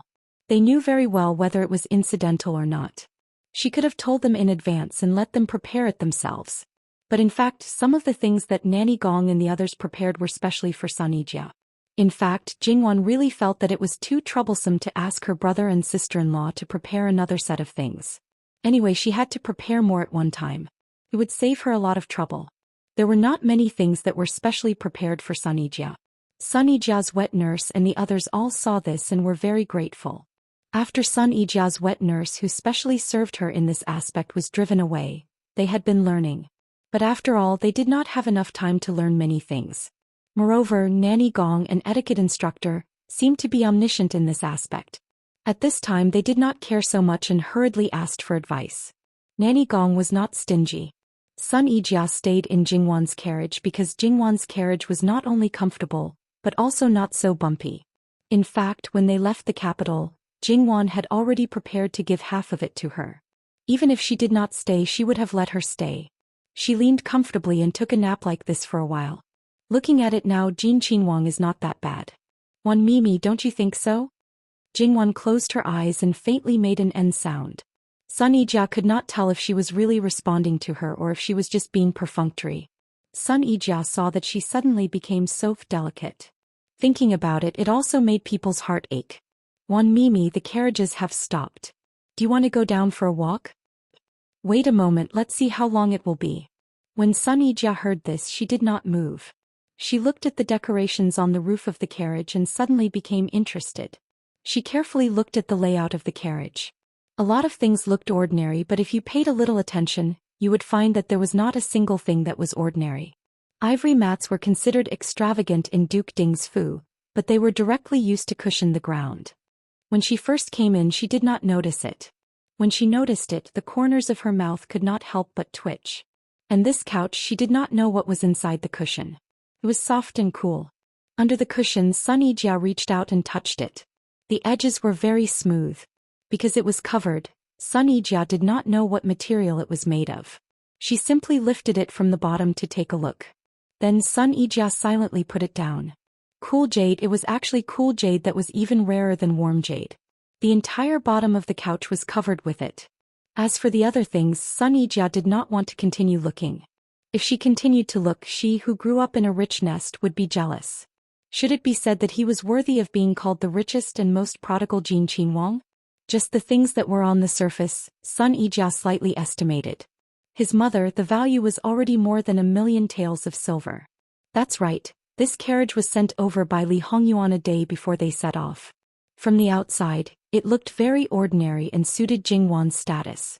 But inside, those who didn't know what was good for them didn't care, but those who knew what was good for them felt like they were blind. When old Madame Luo saw this carriage, she was also silent for a while. However, she heard that this carriage had been specially modified so that it would not be so bumpy. She thought about how her own granddaughter had been sitting in this carriage for a long time and thought about the matter of Jin Qinhuang. No matter how much he cared about Wan Wan, his bad reputation was something that he owed Wan Wan. Moreover, Wan Wan was his daughter-in-law from outside. No matter how good he was to Wan Wan, it was only right that he treated her well. Thus, he impolitely waved his hand and let Jingwan take it. Jingwan did not look carefully at the things on the carriage. In any case, she had seen the extravagance of Li Hongyuan's carriage.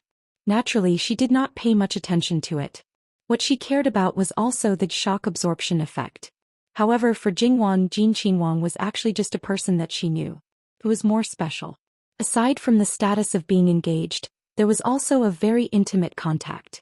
Even so, there was still no way for her to calmly accept his things. Although in Qiyuan, after an engagement, giving some things would not be criticized, but what Jin Qinhuang did for her was considered considerate and thoughtful. To a certain extent, for example, it was usually two families who gave gifts during the New Year. What he did was a bit excessive. However, seeing that her grandmother accepted it without saying anything, Jingwan did not say much. In any case, the one who enjoyed it in the end would be herself. If she used all sorts of excuses to brush away Jin Qinhuang's face, it would not only make things difficult for him, it would also make her seem pretentious. She did not want to be a slut. Even after she found out the value of this carriage, she was silent for a moment and did some calculations. And she was given a luxurious carriage that was probably worth a few 100 million yuan. When she thought about how the other party's net worth was in the tens or hundreds of billions to him, this was probably just a drop in the ocean. Thus Jingwan calmed down. Fortunately, Li Hongyuan's goal was to make Jingwan feel more comfortable and did not think of pleasing her.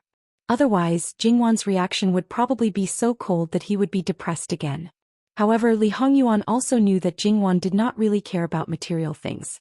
If it was good or fine, she could enjoy it. If it was bad or rough, she would not complain or refuse. It all depended on the environment. Therefore, if he wanted to use ordinary means like clothes and jewelry to please her, it was basically impossible. Sun Yijia closed her eyes to avoid being annoyed. Seeing that Jin Qinhuang's current performance was still barely acceptable, she decided to say less bad things about him. Of course, just this was definitely not enough. That rotten virtue of being fond of beauty was the key point. Thinking of this, Sun Yijia was stuffy again. Even if he was a Qinhuang, couldn't he be a bit more clean? There was a rustling sound outside. Very quickly the inner curtain was lifted. Qing Zhu had already taken off her embroidered shoes. She first greeted Sun Yijia, then walked to Jingwan's side and whispered, "Miss, are you still uncomfortable?" Jingwan opened her eyes. "It's okay. Do you know how long it will be?" "I already went to ask. Does Miss want to eat some fruit?" "Don't eat too much. Don't worry, I know your habits. How about this servant read a passage to you now?" When the carriage was moving, reading a book hurt the eyes. Miss never let them read at that time. "Not for the time being."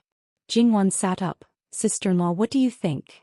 Anyone with discerning eyes can see that I am definitely better than you." Sun Yijia teased. "Then it's fine," Jingwan said without thinking. Pregnant people fainted more easily. This was an indisputable fact. But now she was even more delicate than pregnant women. Jingwan was also helpless. Qing Zhu covered her mouth and laughed. She took the round fan and gently fanned Jingwan. Because Sun Yijia was pregnant, there was no ice basin in the carriage. However, the inside of the carriage was much cooler than outside, so she wouldn't sweat if she stayed inside quietly. Because of this, Sun Yijia decided to stay. Otherwise, she wouldn't be willing to let Jingwan suffer without ice along with her. Sun Yijia had been puzzled before. Her carriage didn't have this effect. Now she suspected that under the ivory mat there was also cold jade. Fan sister-in-law. Pregnant people get hot easily. As soon as she finished speaking, the curtain was lifted again. This time there were several people. "Miss, third young madam, there is a message from the front. There is a forest ahead. His Majesty thinks the scenery is good, so he asked us to stop. He said that we will continue after lunch. This servant will ask someone to hold up the umbrella. Come down and sit for a while." There were still 2 hours before lunch. Moreover, even if the forest was big enough, could the carriage go deep into it? As expected of the emperor, he would never consider the feelings of others, nor would he consider the feelings of others. He was really not an ordinary kind of willfulness. This stop would take at least 4 hours. They could not stay in the carriage for long. The wet nurse and the maidservant quickly prepared the things outside. Unlike other families who had to spend time and effort to set up a shelter, they only had a big umbrella. With Sister Hei and Baishao, they did not need to spend much effort to set up the umbrella. Then they laid out a mat, a low table, a chair, tea and snacks, a fruit plate, and even quickly made a vase with materials from the ground. Sun Yijia saw the whole process. Speaking of which, the other families had not set up the pillars yet, but it was all done here. Moreover, it was a few servant girls who looked equally delicate. Sun Yijia turned to look at Jingwan. She felt that this result must have something to do with Sister Wan. She was indeed different. It was obviously a very simple thing, but others could not think of it. Sister-in-law, don't be in a daze. Go. Jingwan looked at Sun Yijia's admiring eyes and found it amusing. Was it necessary? She just made it according to the beach sunbathing in her previous life. When the two of them got out of the carriage, Luo Jingbo also came over. When he saw that the shelter was ready, he glanced at Jingwan. Just now I asked grandmother if I should ask someone to set up a shelter. Grandmother said that I don't need to worry about it. Little sister, you will get it ready. I was thinking that how could I let you do this kind of thing? In the end, I am the one who is idling. Jingwan rolled her eyes at him. Little sister, hey, give the umbrella in your hand to third young master. He doesn't want to be an idler. Luo Jingbo looked at the big umbrella. Little sister Hei could hold it easily, but he guessed that it was not light. Little sister Hei's eyes obviously had some bad intentions. To avoid embarrassing himself, he repeatedly begged for mercy. Little sister, third elder brother was wrong. Please forgive third elder brother. Third elder brother is just an idler. Sun Yijia walked over and smiled as she gently pinched his arm. Good for nothing. Luo Jingbo went from idling to living off a woman. With little sister and a capable wife, it doesn't matter if I'm not good for nothing. His expression was especially shameless. Bastard, you really are good for nothing. Luo Peichand scolded him. Luo Jingbo shrunk his neck and immediately jumped behind Sun Yijia. He pulled Sun Yijia's arm. Wife, why didn't you remind me that grandfather was coming? He seemed to have lowered his voice, but in fact everyone heard it. Even though she knew that he was doing it on purpose, Sun Yijia still blushed. Who cares about you, you good for nothing? She quickly walked to Jingwan's side. She even wished that Jingwan's entire body would block her. Luo Jingbo looked quite aggrieved. Everyone finally couldn't hold back their laughter. It seemed that the unbearable heat had subsided a lot. You're all not young anymore, but you're still acting like children. Madame Luo laughed and shook her head. While they were joking around, 2 more large umbrellas were set up and other things were also prepared. Luo Peichand stroked his beard and nodded with a smile. It's indeed fast and convenient. Thus, when the other families had just started, the masters of the Luo family had already sat down and started chatting. That wasn't all. An even bigger umbrella was taken down. What was different was that after it was opened, the pillars were at the 4 corners. After it was fixed, it was completely a shade. The things the servants were doing could all be placed under it. Little sister, actually 2 of those would be enough. There's no need to go through so much trouble. Luo Jingbo looked up. This is called fun, do you understand? Jingwan said unhappily.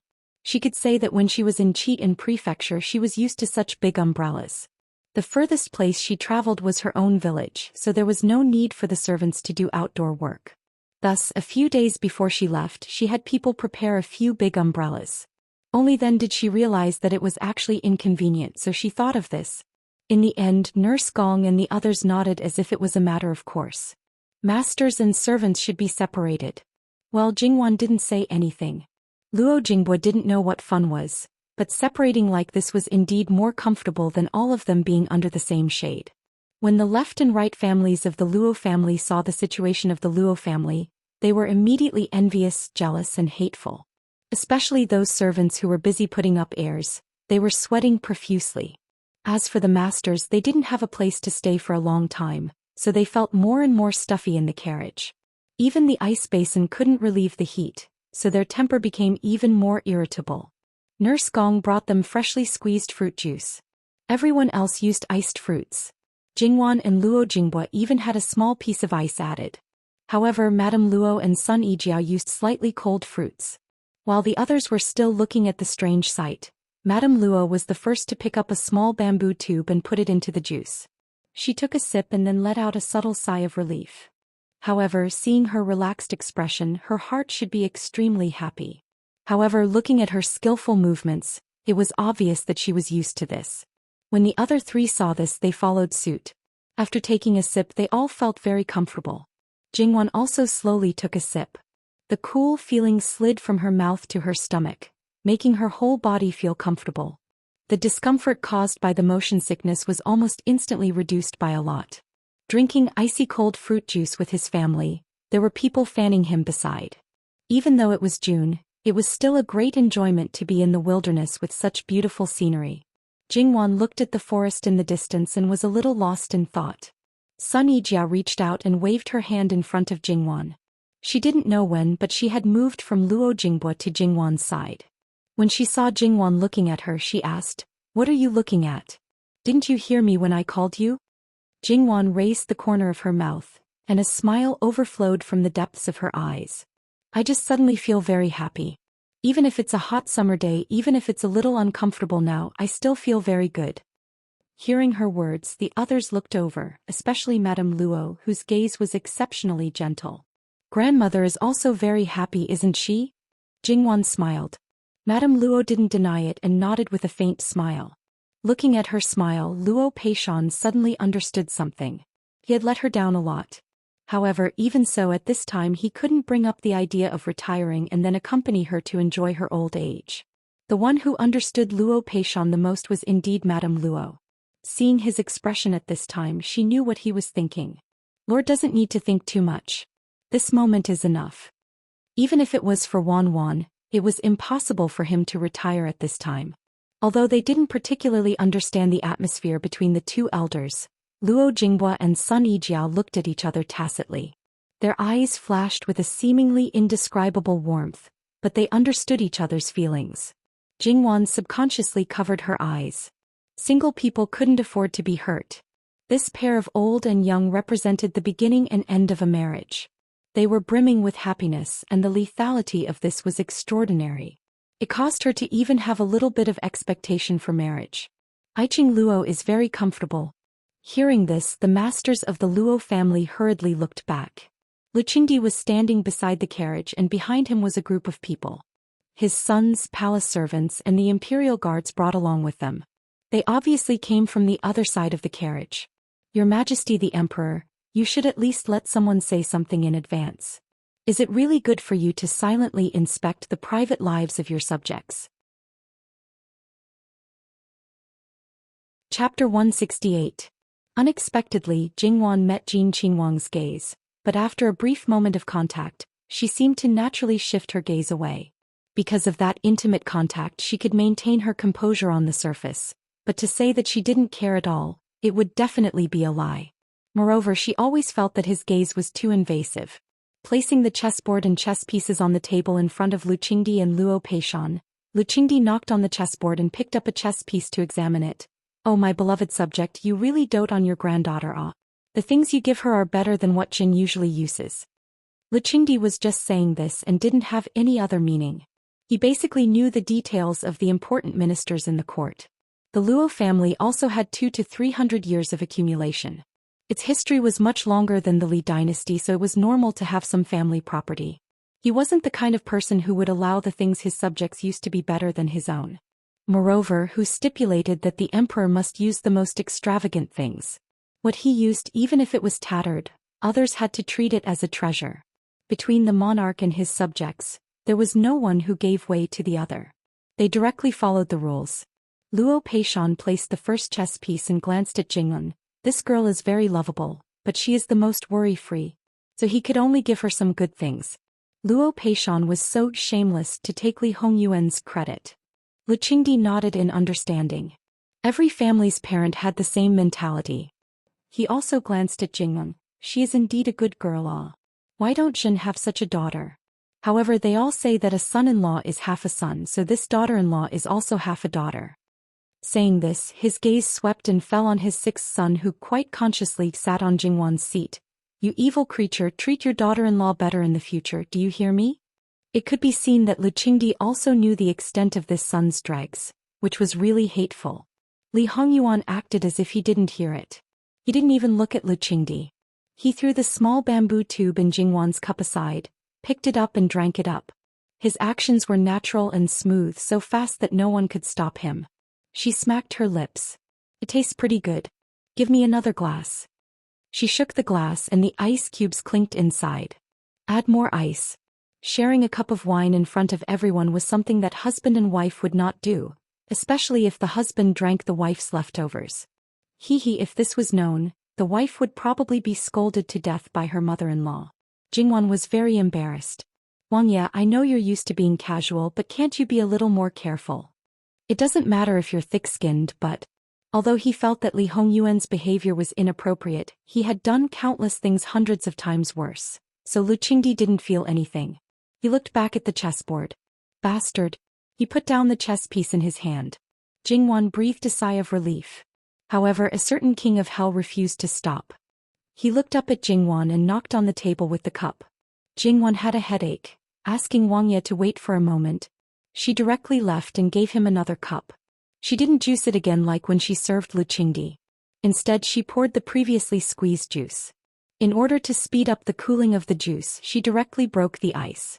Seeing that Gong Mama had already prepared the other prince's cups, she said, Mama, send it over together. Gong Mama wanted to help, but according to her understanding of a certain person, if she really did that, it would definitely cause trouble. Miss Jin Qinweng, all right Mama, you don't need to say anything. I know. It could be seen that even if Jingwan didn't have much contact with him, she still had a deep understanding of some things. She waited until Lu Qingdi's portion was ready before sending it over together. Wang Ye, please enjoy. Using the same cup, Li Hongyuan poured the juice into the previous cup before picking it up to drink. Jingwan deliberately didn't want him to continue using her cup. As a result, meeting such a person, Jingwan was really at her wits' end. In addition, she held up 2 large umbrellas, which were also the last 2. She might as well just have enough for the other princes to use. There were a total of 4 kinds of juice. She poured them into the pot, paired them with cups and ice cubes before presenting them. After asking about the prince's preferences, the maidservants then served them. They ate a lot of fruits and squeezed juice, but they always felt that the taste was a bit strange. They didn't really drink it, let alone adding ice cubes, this novel method. This was also your third miss idea? Prince Rui asked. Replying to Wang Ye, yes. The maidservant respectfully replied. Prince Rui thought of his third Mississippi. Although they both had the surname Luo, they were too different. His gaze swept over Jingwan. If it was her, he was afraid that Luo Peishan would take the initiative to pledge allegiance to him without him doing anything. When his eyes gradually became deep and serene, he suddenly felt a sharp light. He was slightly startled and met Li Hongyuan's eyes, which were overflowing with hostility. The weather in June was as cold as winter. Prince Rui thought that if he dared to covet Luo Peishan's woman as his legal wife, he didn't know what would happen. Moreover, his father, the emperor, and mother would not let him off. He immediately smiled at Li Hongyuan to show that he absolutely had no evil thoughts. Li Hongyuan raised the corner of his mouth, which was a bit sinister. Lu Qingdi looked at the chessboard and reached out his hand. The attendant handed the cup to him. When he took it back, he saw the small bamboo tube. Even if he had never used it before, he immediately learned it without a teacher. He took a sip. Tasted good, but it was a bit cold. Even if he hadn't eaten it before, he knew that there was no ice in it. Why didn't you add ice? The valet groaned inwardly. Ice cubes were so cold that many people could eat them.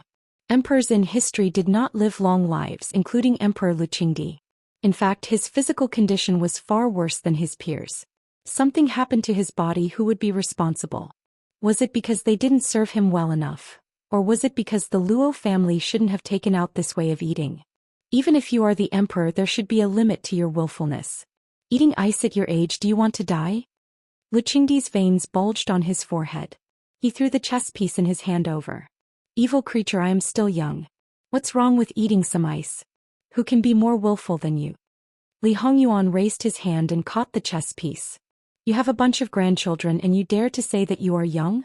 It's one thing to refuse to accept old age and another to deceive yourself.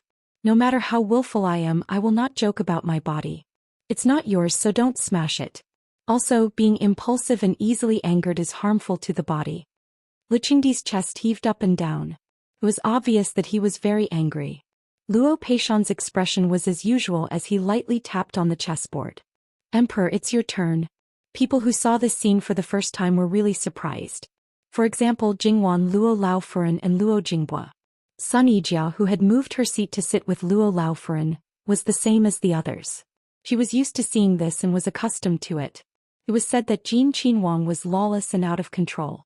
Even his old man would stand up for him. Lu Qingdi often flew into a rage. Jingwan originally thought that this matter must have been exaggerated. No matter how much Lu Qingdi indulged his son, he was first the monarch and second the father.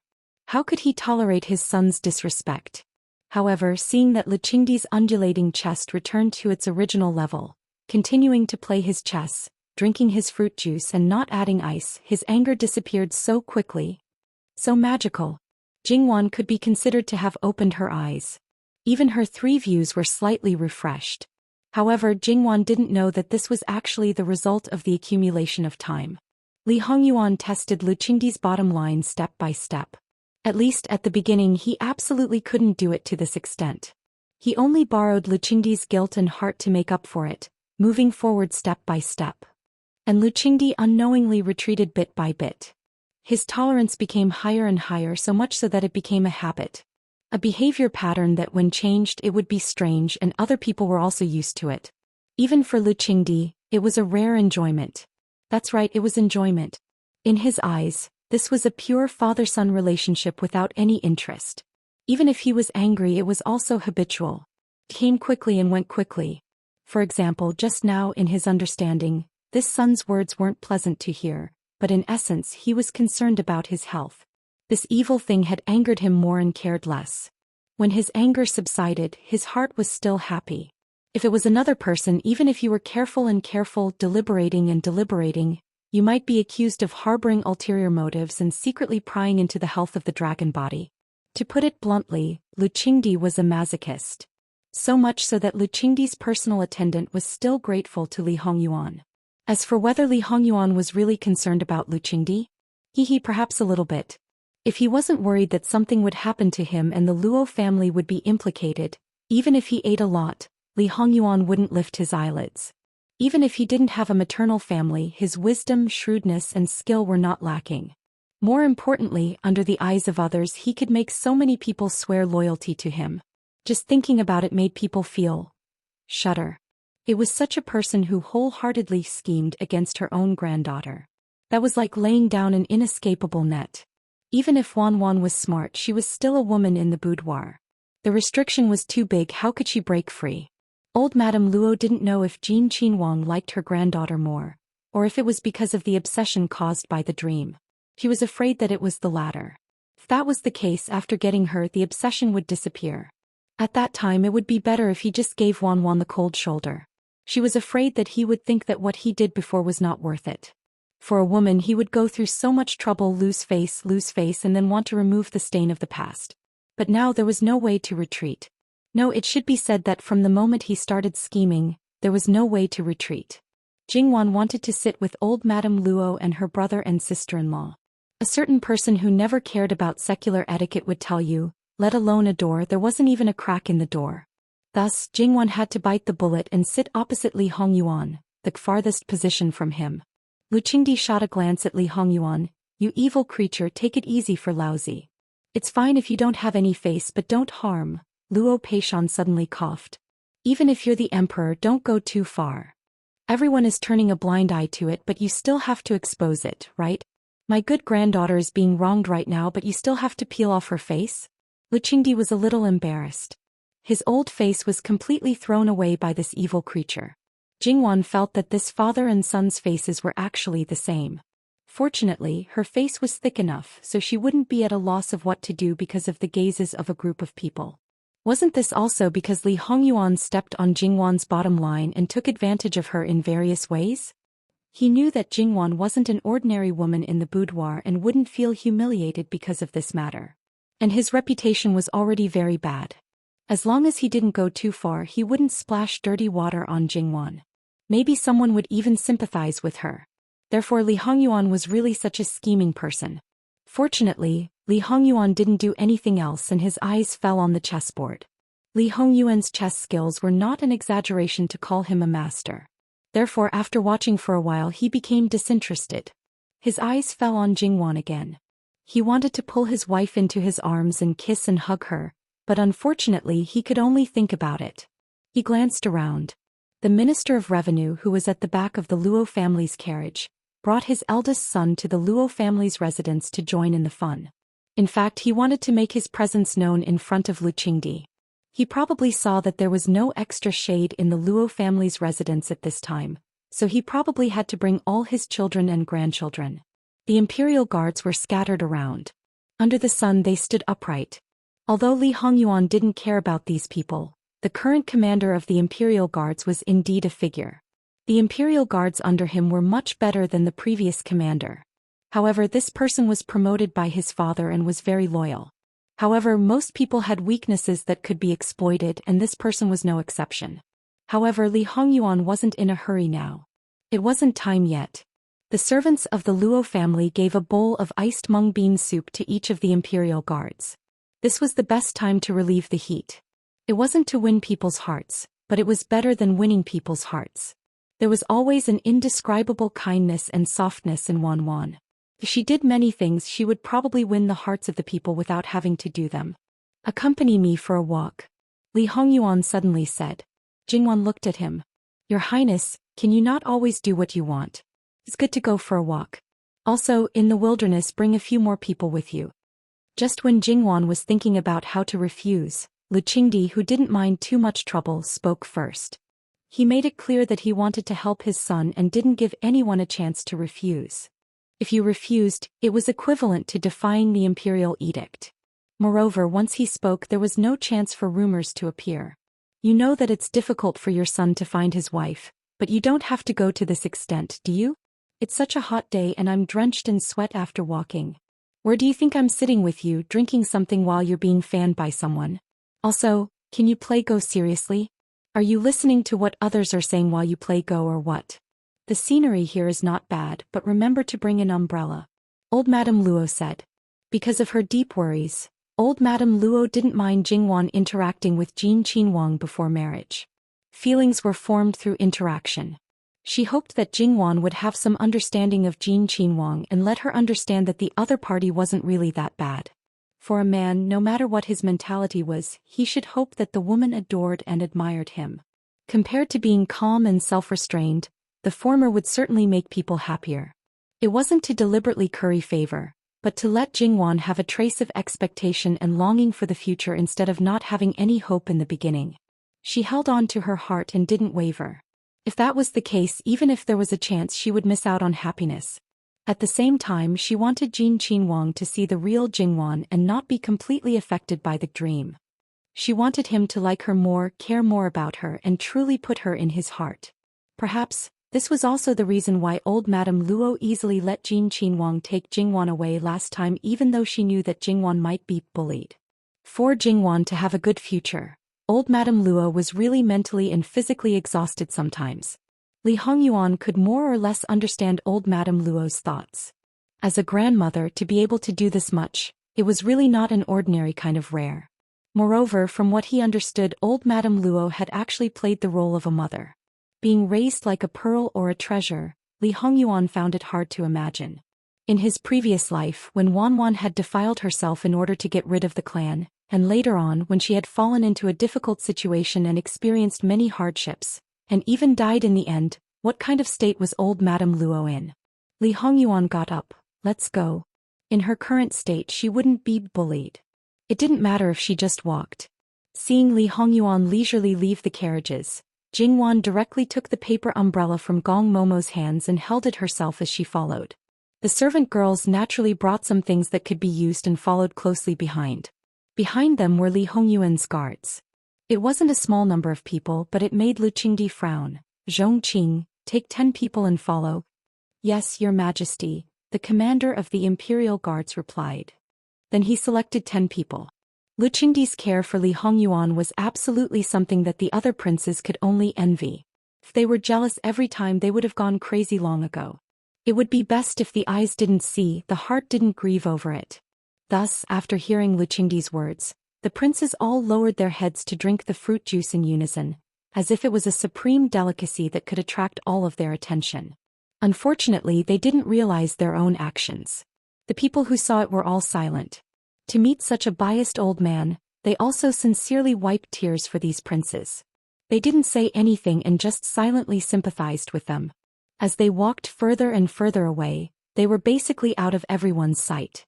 Li Hongyuan walked slowly and Jingwan's speed was definitely not fast. Thus, unless Li Hongyuan stopped himself, Jingwan would only fall behind him at a distance that was neither too close nor too far. Knowing that she did it on purpose, Li Hongyuan couldn't do anything about it. If the mountain didn't come to him, he could only go to the mountain. Li Hongyuan stopped and turned sideways with his hands clasped behind his back, looking straight at Jingwan. Jingwan didn't stop and directly walked in front of Li Hongyuan, casting a shadow on him. "Your Highness." Li Hongyuan held out his hand. Jingwan was slightly startled. After a moment of hesitation, she passed the umbrella in her hand to him. After receiving the umbrella, Li Hongyuan turned and continued walking. This time Jingwan obediently followed him. On the side where he held the umbrella, there was about a fist's distance between their arms. However, this distance seemed very intimate to the people behind them, so they unconsciously slowed down to give the two of them some space. Can the carriage still be used? Those good-for-nothings from the Ministry of Works only improved it a little after a few months. Hearing this, it was obvious that those people from the Ministry of Works had been bullied miserably. However, Jingwan probably wouldn't have thought that their misery was entirely caused by her motion sickness when she came to the capital. "Your Highness is so kind. The carriage is many times more comfortable than the previous one. You're still not feeling well." Li Hongyuan tilted his head to look at her and said, "What's with this feeling of you're not feeling well? My heart aches." Under his deep gaze, Jingwan felt her body go limp and numb. She tried her best to suppress the urge to escape. How could such a good carriage not be comfortable? "Your Highness is worrying too much." Li Hongyuan suddenly smiled and lowered his voice. "Jiao Jiao is still the most honest in this prince's arms." Jingwan's face turned green and white. "Bastard, if I didn't mention that matter, would you be like this? That's why, Jiao Jiao, you can be more honest in front of this prince." It was just that when he poured out his heart to her, she wouldn't believe him. Following his gaze, she looked over. Through here, the shallow stream was so clear that one could see the bottom. Large and small stones could be clearly seen. There were also small aquatic creatures that suddenly swayed their bodies, stirring up a small pool of muddy water. The place in front of them just happened to be divided into two layers. There were smooth stones on top, and one by one they were exposed above the water surface. Presumably someone had placed them there when they passed by. "Do you want to go?" There was also a forest on the other side. The trees were green and very attractive on this hot day. "Okay." Li Hongyuan casually threw away the umbrella in his hand. His long legs stepped into the stream and steadily stepped on the stones. He turned around to help Jingwan. "Your Highness, please go first. This subject's daughter can do it on her own." Li Hongyuan just smiled faintly and persistently stretched out his hand. Jingwan shamelessly put her hand in his palm. Because of the weather, her body temperature was a little high, but she didn't feel sweaty. "Thank you, Your Highness. I'm your fiancé." "Wan, you don't have to be so polite." She restrained herself, but in the end she didn't say it out loud. Li Hongyuan walked in front and carefully pulled her forward. Originally, one had outstanding martial arts skills, while the other had been exercising all year round. Their steps were very steady. If they had the courage, they could have easily walked over. However, the two of them held hands and walked with difficulty. In the end, they were both concerned about each other.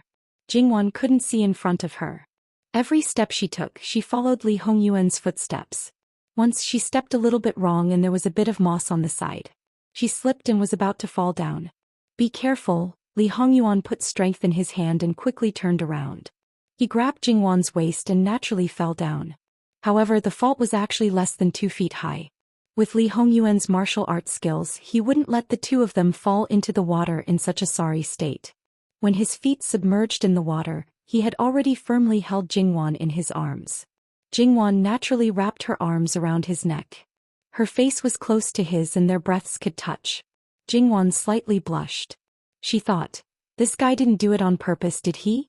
As for whether it was on purpose or not, only Li Hongyuan knew. Since his shoes and clothes were wet, he didn't care anymore. He carried Jingwan through the water. The remaining 2/3 of the journey was much faster than the previous 1/3 of the journey. In the depths of the forest, a pair of demon-like eyes stared fixedly at the two of them who were acting intimately. There were several times when she was ready to break free from the shackles of reason and tear the two of them to pieces. The servant girl next to her seemed to be standing calmly, but her hands were faintly trembling, indicating her true emotions. "Return." It was only one word, but it was hoarse and unpleasant as if his throat was broken. He was just in a bad mood and wanted to avoid her for a while. How could he let her see such a scene? He was really treating her like this because of her. He had never taken the initiative to approach the previous few women or cared about them. Now he was so careful to protect her. Was it because she was his fiancée? Was it because he was moved after the engagement? Who was he trying to fool? Li Hongyuan, you deceived everyone. You schemed against everyone. You even used me. Just for her, right? Good, very good. I want to tear you all to pieces. Oh, you care so much about her. I want you to see with your own eyes how she is humiliated. I want to make her dirty and lowly. Let's see if you still care about her. However, I should repay you first. It's good if you succeed, but it doesn't matter if you don't succeed. When they reached the shore, he put Jingwan down. There were only a few drops of water splashed on her body, so it was impossible to see. Your Highness, why don't we go back first? It's definitely uncomfortable to wear wet clothes. It's okay. Someone will go back and get clothes for me. How could he be so insensible when he followed him? Go. He didn't hesitate and directly took Jingwan's hand. Just as they were leaving, he slightly narrowed his eyes and glanced at a certain place. The grass was green and there were some wildflowers mixed in. The colors were quite colorful. Walking along the stream, Jingwan broke a branch and played with it. She was a little lost in thought. Jiao Jiao, what are you thinking about? Li Hongyuan asked. Your Highness, HM? Actually, this subject is not used to you calling me Chen Jiao Jiao. In fact, not being used to it was secondary. The most important thing was that it made her involuntarily think of the origin of this name. It was so embarrassing. Then what do you think I should call you? Jingwan hesitated for a moment. Just call me Jingwan. Okay. Li Hongyuan nodded without hesitation. I'll do whatever you say. How could she not be like this? You haven't told me what you were thinking about just now. Li Hongyuan didn't seem to notice her little struggle. I was just thinking that at this time in the past I would be running around in Qian Manor, catching fish in the water, picking fruits in the trees and hunting in the forest. I would be so dirty that I would look like a wild girl. However, grandmother has never restrained me. She said that a girl's happiness was limited to the years before she got married. Therefore, after I learned what I needed to learn, the rest is up to me to do as I please. That kind of carefree days was really something that she missed very much. However, catching fish was actually just for fun. There was no need to bring out the fishing skills from her previous life. Why did you say that?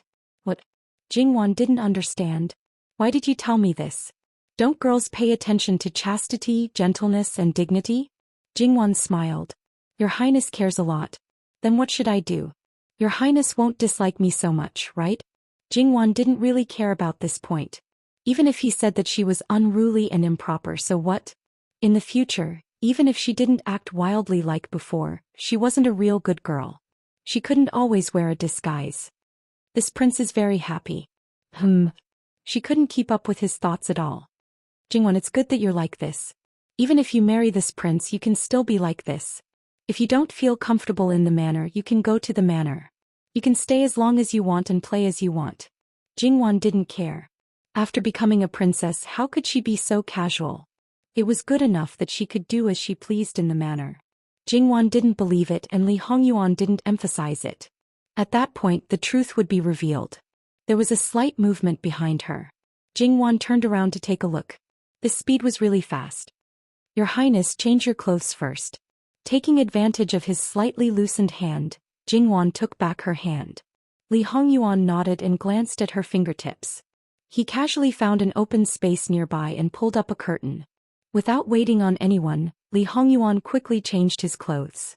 Although his back was to her, the slight rustling of clothes made her unexpectedly think of his perfect figure, and she couldn't help blushing. Jingwan patted her face. She was becoming more and more lustful. If it weren't for Jingwan, Li Hongyuan wouldn't use a curtain at all. Even so, it only covered his chest. Therefore, he saw Jingwan's movements and her red ears. However, in this place this scene was teasing her. She would definitely be angry. The atmosphere was good and it wouldn't be good if she messed it up. So she had to pretend that she didn't see anything. After changing his clothes, she gently walked behind Jingwan. It's done. The voice was so close to her ear that she seemed to feel the warmth brushing against her ear. Jingwan was shocked. Li Hongyuan chuckled. You're so timid. Bastard, was this a problem of being timid? Li Hongyuan touched her face. The scenery is good and it's shady. Why don't you sit for a while? Jingwan wanted to avoid it, but it was too late. She could only nod. Then the curtain that Li Hongyuan used to change his clothes was spread on the ground. So Bai Xiao and the others who were standing not far away didn't go forward. Li Hongyuan sat down casually with one leg stretched out and the other bent. One of his elbows was propped up on the ground and he was half lying down. He pointed at the spot beside him, indicating for Jingwan to sit down. Jingwan sat down, also looking quite casual. She hugged her knees and looked at the slowly flowing stream. In Cheat-en Prefecture we catch fish in the water and roast it directly. I haven't eaten it for a long time. Isn't it simple? Moonin, hurry up and do it. Yes. Jingwan tilted her head and looked at him, not knowing whether to laugh or cry. What should we do now? She felt like a demon concubine who was looking for trouble. However, Eunuch Mu seemed to be very enthusiastic and happy. Chapter 169. Jingwan didn't know that for the people around Li Hongyuan, the opportunity to please her was a once-in-a-lifetime opportunity. After all, if one were to get on the good side of the future mistress, if one were to accidentally do something wrong, one word from her and nothing would happen to that person. If one were to gain her favor, they would be able to change their status and rise to the top. Compared to others, they would have to work a few years less. These were all great benefits. Moreover, the prince didn't stop them from doing so. On the contrary, sometimes he even showed a gesture to let them do it actively. In this way, who wouldn't rush up? If they didn't work hard, what if someone else beat them to it? They couldn't even cry. However, this work couldn't be done by Eunuch Mu alone. He couldn't go into the water to catch fish, and he didn't carry any seasonings for roasting fish, so he had to share the work with the guards. As for why the guards had seasonings for roasting fish, he could tell you that as the head of the guards and also the head of the secret guards, he had to go out for missions from time to time, so he had been forced to form a habit. Of course, there were seasonings for roasting meat everywhere. Speaking of which, roasting meat should be similar to roasting fish, right? In short, he must have some necessary things in the wild that couldn't be found anywhere else. Therefore, even if Eunuch Mu was robbed of most of the credit, he could only pinch his nose and accept it. Jingwan's maids didn't rest. They went into the woods, quickly picked up a pile of dry wood, set it up and made a fire. Not to mention that Bai Xiao and Hei Mei used to go out in the woods, so this kind of thing was just a child's play. Even Jingwan's original 4 maids who followed Jingwan in Cheat-en Mansion did a lot of this kind of thing. Therefore, when they did it, it really couldn't be seen that they were the head maids of the inner residence. It should be known that the head maids of a big family were more well off than many pretty girls of small families. The stream in front of them was not deep, so naturally they couldn't expect to catch any big fish. It was good enough that they could catch some. However, it was clear that Yi's fishing skills weren't maxed out yet, let alone the others who were just guards. It was not easy to find a trace of the fish, but they were unable to catch the fish even after chasing and intercepting it. They even stirred up the water, and even the shadow of the fish could not be seen. The master and mistress were watching from the side. Not only did she fail to show off her skills, but she also felt awkward. Idiot, Li Hongyuan said indifferently, but he did not directly flip out. Jingwan glanced at Li Hongyuan. How could he talk to his own people like that? They would follow you around all day long to ensure your safety. Even if they didn't contribute anything, they would at least be rewarded for their hard work. Besides, they were just guards and not omnipotent. Forget it if you can't catch it. All of you come up. He was just a little nostalgic. It was not like she was hungry for food. Li Hongyuan naturally wouldn't refute Jingwan's words. He looked away. This group of idiots, after getting benefits today, he was afraid that they would want to please Wanwan even more. However, seeing that the idiots were still standing in the water, looking at each other and then carefully looking at him, waiting for him to speak, they really became more and more stupid. Are you deaf? Didn't you hear? Very good, the conclusion was out. In the future, they would follow the mistress's words as the first standard. However, the shoes and socks were all wet and the clothes were half wet. Even in the summer, it was not restrained to wear them. But obviously they could only endure it at this time. For them it was not a big deal. If you want to ask, why didn't they take off their shoes and socks before going into the water? Being indecent in front of the mistress, did they want to die? Miss, why don't you let this servant do it? Hei Mei volunteered and looked at Jingwan with some expectation. The two sisters used to grow up in the mountains. They were free and happy. Perhaps they had not enjoyed it since they began to wander about. After so many years, they were afraid that they had been suppressing it for a long time. Although it was a little inappropriate, what was wrong with letting them indulge once in a while? Jingwon chuckled. Okay, go ahead. Heimei was excited. She quickly walked to the stream, squatted down, pressed her hand on the ground and jumped steadily into the water. Her feet touched the surface of the water, and she unconsciously curved her lips. Obviously, she missed and enjoyed this feeling very much. Unintentionally, her nature was released to a greater extent. That kind of wild and flamboyant charm, with a relatively unique beauty, Jingwon believed that there were few men who would not be attracted to her. When Jingwon realized this, her heart thumped. She subconsciously looked at Li Hongyuan, but unexpectedly met those eyes that were like stars after dispersing the darkness. It seemed that when she did not know, he had been looking at her so attentively, which made Jingwon unable to help but blush a little. After meeting this bastard from time to time, she would be teased until her face and ears turned red. Sure enough, she was also a person who could not avoid the vulgar appearance. Li Hongyuan curved his lips and smiled. Jingwon, what were you thinking about just now? Nothing. Could she say that she was worried that he had ideas about her maid? It must be said that Li Hongyuan's eyes had been on Jingwon's face the whole time. His reaction at that moment was simply too obvious.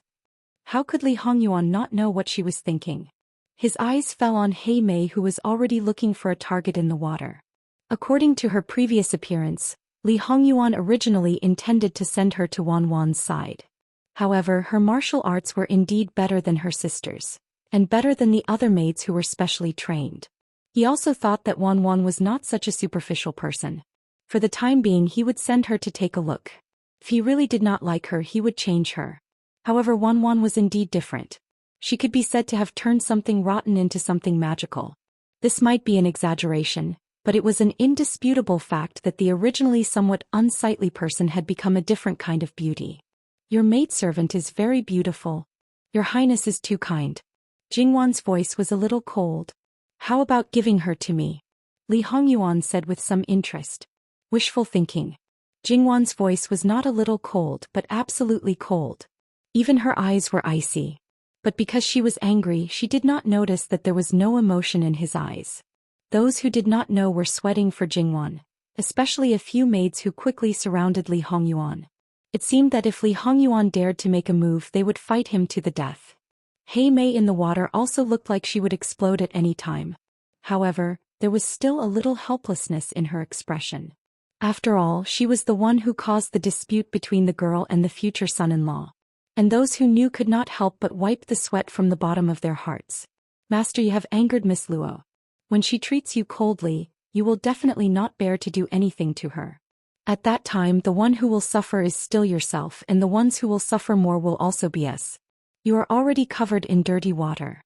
If you want to wash it clean, you don't know how long you will have to wait. Please don't die and please let us go. Is this vinegar? Li Hongyuan did not seem to see their reaction as he calmly looked at her. Your Highness should not think too highly of yourself. Jingwon sneered. Jingwon's attitude made the commander of the Imperial Guards, who was standing not far away, unable to help but look over. The Jin Qinhuang, who was unbelievably gentle to his fiancée, made him quite surprised. However, as the commander of the Imperial Guards, he had been in the palace for a long time and had a deeper impression of Jin Qinhuang's temperament. Going head-on with him was definitely not a wise choice. He could not help but break out in cold sweat for Jingwon. However, he had his own responsibilities. This was not something that he should care about, nor was it something that he could care about. After all, this was a matter between the fiancé and fiancée. If you, a male outsider, got involved, it would only make things worse. Doing bad things with pure good intentions. Tisk, Jingwon doesn't care about herself, but is worried that the servant girl will be ruined by Ben Wang. Although he already knew that this would be the result, his heart was still a little bitter. He also thought that he had experienced everything, including death. His heart would not be hurt anymore. In fact, ever since he started over, there was really no one who could shake him in the slightest. He had long been prepared to grind with Jingwon to death. In this process, no matter what she did, she would not be able to hurt him. However, in the end, he still overestimated himself and underestimated the influence that Jingwon had on him. Li Hongyuan's words made Jingwan's anger subside slightly. Then she discovered that his expression was a little wrong. He was still him, but she felt that he was a little hurt. Was it an illusion? Jingwan has never seen me before. Regarding my matters, she also heard it from other people's mouths. They all say that seeing is believing and hearing is false. Not to mention sometimes, what you see may not be true, so how can you jump to conclusions? I thought that you should be different from others. Is it wishful thinking? It's probably true. This weak attitude made Jingwan at a loss in an instant. This script changed too quickly, she was a little unable to catch it all. Li Hongyuan reached out to touch her face. She didn't know what kind of mentality she had, but Jingwan didn't avoid it. Li Hongyuan smiled. I'm just joking with you. He took it seriously. I'll leave for a while. Li Hongyuan stood up and left without stopping. Soon his figure was blocked by the trees. Jingwan frowned. Getting along with Jin Qinhuang, she always felt that something was wrong. Even if she told herself to let nature take its course and not think too much, sometimes it was hard to not think too much. Following Li Hongyuan and the commander of the Imperial Guards also left. In this wilderness, no one knew if there would be an accident. Although there weren't so many accidents in the world, but everything should be prepared. If something happened to Jin Qinhuang, even if they had 10 heads, they still wouldn't be able to bear it. When they chased after him, they only saw Li Hongyuan's cold and stern figure standing with his hands behind his back. The two people subconsciously paused. They felt that the living king of hell right now was a real living king of hell. Just the figure of his back made people's scalp numb. Li Hongyuan turned around and the two people subconsciously knelt on one knee. With the most respectful attitude, they waited for his orders. As it turned out, Li Hongyuan's mood was quite bad right now. The hostility seemed to be substantial, and he himself seemed to be somewhat unable to suppress it. Jingwan's words at first were only a little bitter, but that feeling didn't disappear so quickly. Instead, it became more and more intense. But now he actually couldn't say what kind of feeling it was. If he didn't leave quickly, he was worried that he would do something irreparable to Jingwan. Although it certainly wouldn't hurt her. Li Hongyuan suppressed his impulse to kick the two people in front of him to death. Thoroughly investigate the forest. Yes. The two people didn't dare to neglect. No matter what the reason was, in short, the current him couldn't be provoked. When they left Li Hongyuan's line of sight, their taut nerves relaxed a little. The sixth prince, Jin Qinhuang, was ruthless and temperamental. The commander of the Imperial Guards had never experienced it more deeply than at this moment. It turned out that when he was in the palace, he had already restrained himself a lot. He glanced at Following this kind of master, he really couldn't help but feel pity for him. Saw his expression in his eyes. Pity me, you should take care of yourself. As the commander of the Imperial Guards, do you think master will let you go? Just wait, one day you will be in the same abyss of suffering as me. Wang Ye can't lack people by his side. I will take people to investigate the situation in the forest. The commander said, not giving a chance to refuse. Didn't insist and stayed in place. Looking back, he faintly saw that master was still standing in the same place. Sure enough, it was normal for master to be like this. Just now, when facing the future Wang Fei, the person who was a little hurt, a little wronged, and also showed weakness was definitely not their wise and powerful master. Well, he was master. It was just that their eyes were playing tricks on them. Hei Mei stood in the water, not knowing whether to continue or not. Miss, Jingwan smiled, have you found the target? Miss, I am waiting to eat fish. Hei Mei became spirited again. Miss, wait. As long as there is fish in the water, you will be able to eat it. Jingwan showed an expectant expression. As if she thought of something, she looked back and found Baishao. She was the same as Qingzhu, belonging to the more calm type. However, Jingwan felt that her mind should have the same idea as Hei Mei, so, Baishao, go down and help Hei Mei. This way it will be faster. Yes. Baishao's eyes flashed with slight surprise, but in the end she wasn't as excited as Hei Mei. The two sisters were used to working together. Even if they didn't say anything, they seemed to have a tacit understanding. Even if it was muddy water, nothing could be seen clearly. After feeling around, Hei Mei suddenly raised her hand. A fish that was only about 3 fingers wide swayed its tail between her hands, its gills constantly opening and closing. Li Hongyuan's guards silently covered their faces. So shameful. Several big men couldn't even compare to 2 delicate girls. The main purpose of catching fish was to satisfy Jingwan's craving. Whatever their master ate, at most Jin Qinhuang would taste it. Therefore they caught 4 fish. And it was because they weren't big, otherwise at most they would have caught 2. The 2 people went ashore and walked upstream along the shore for a while. They cleaned the fish in the clear water and brought it back. Then they rinsed it with the water in the water sack. After cutting the branches, they strung them up and roasted them on the fire. It was Qingzhu's turn. While flipping, she sprinkled the seasoning on it. Soon the aroma overflowed. Mu Gonggong looked and really wanted to die. Before, he thought that it was a good opportunity to curry favor with his female master. Now it seemed that it was simply a disgrace. Look at her, that was a considerate and good servant. Just now they were actually seen as a joke by her. Jingwan was also quite speechless. She followed her out for a stroll. There was a mat, that was easy to say. He might even need to sit down. There was a water sack, that was also easy to say. It was normal to be thirsty and want to drink water on a hot day. However, this dagger, this barbecue seasoning and the fire starter from before, was it necessary to be so complete? Why did you think of taking these? Qingzhu's nose twitched. Qingzhu Jeje's barbecue was fragrant. It was Mama who asked me to bring it. She said that it was just in case. It was really. Should it be said that she was worthy of being called Mama? He was really amazing. Hey Mei and Bai Shao, go back and change clothes first, Jingwan said. In fact, she wanted to let Li Hongyuan's guards go back.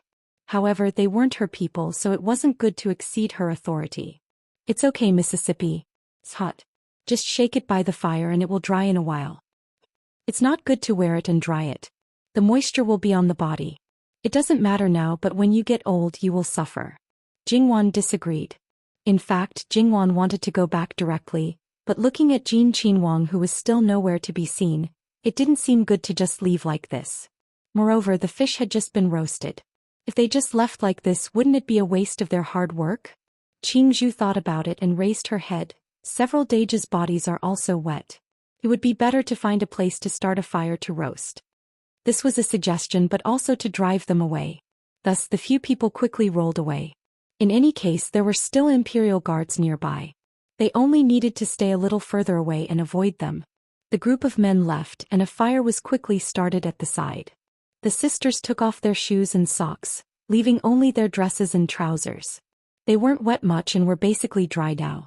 Even if they weren't dry, they couldn't take them off and roast them here. It didn't take long for them to quickly tidy up. The roasted fish in Qingzhu's hands was also done. The skin was roasted to a golden yellow, but it wasn't burnt at all.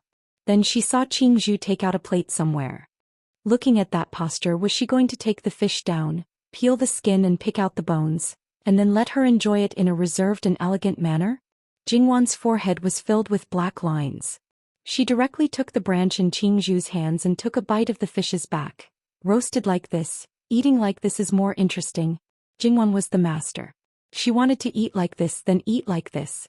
In any case, there were no outsiders here. As for whether or not they would be seen in the dark, who cares? As long as her family's miss felt comfortable and happy, it was fine. Jingwan quickly finished the fish.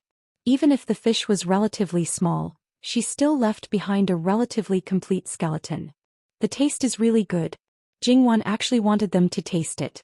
Unfortunately, each and every one of them was very disciplined.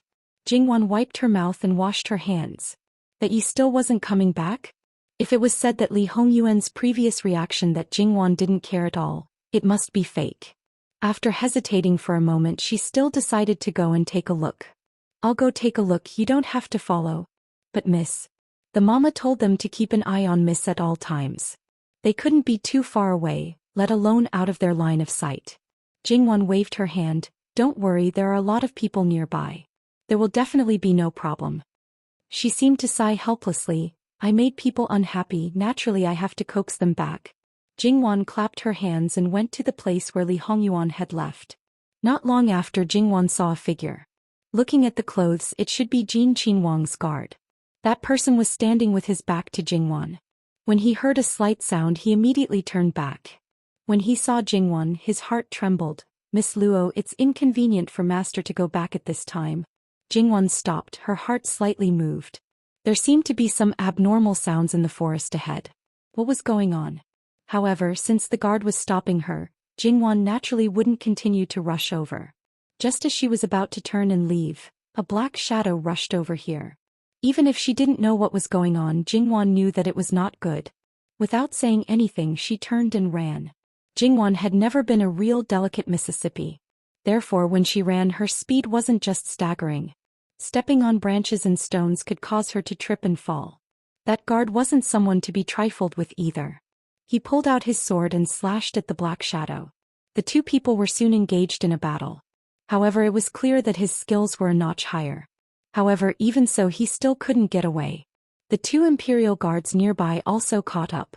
In a 3-against-1 situation, the man in black was more than enough to deal with 1. Against 2, he would be at a disadvantage, not to mention 3.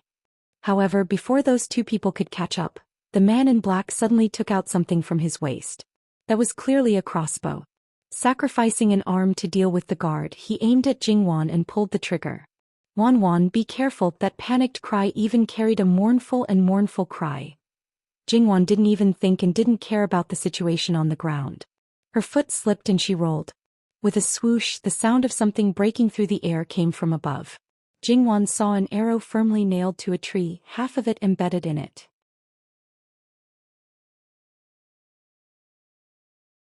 Chapter 170. Jingwan's heart was filled with lingering fear.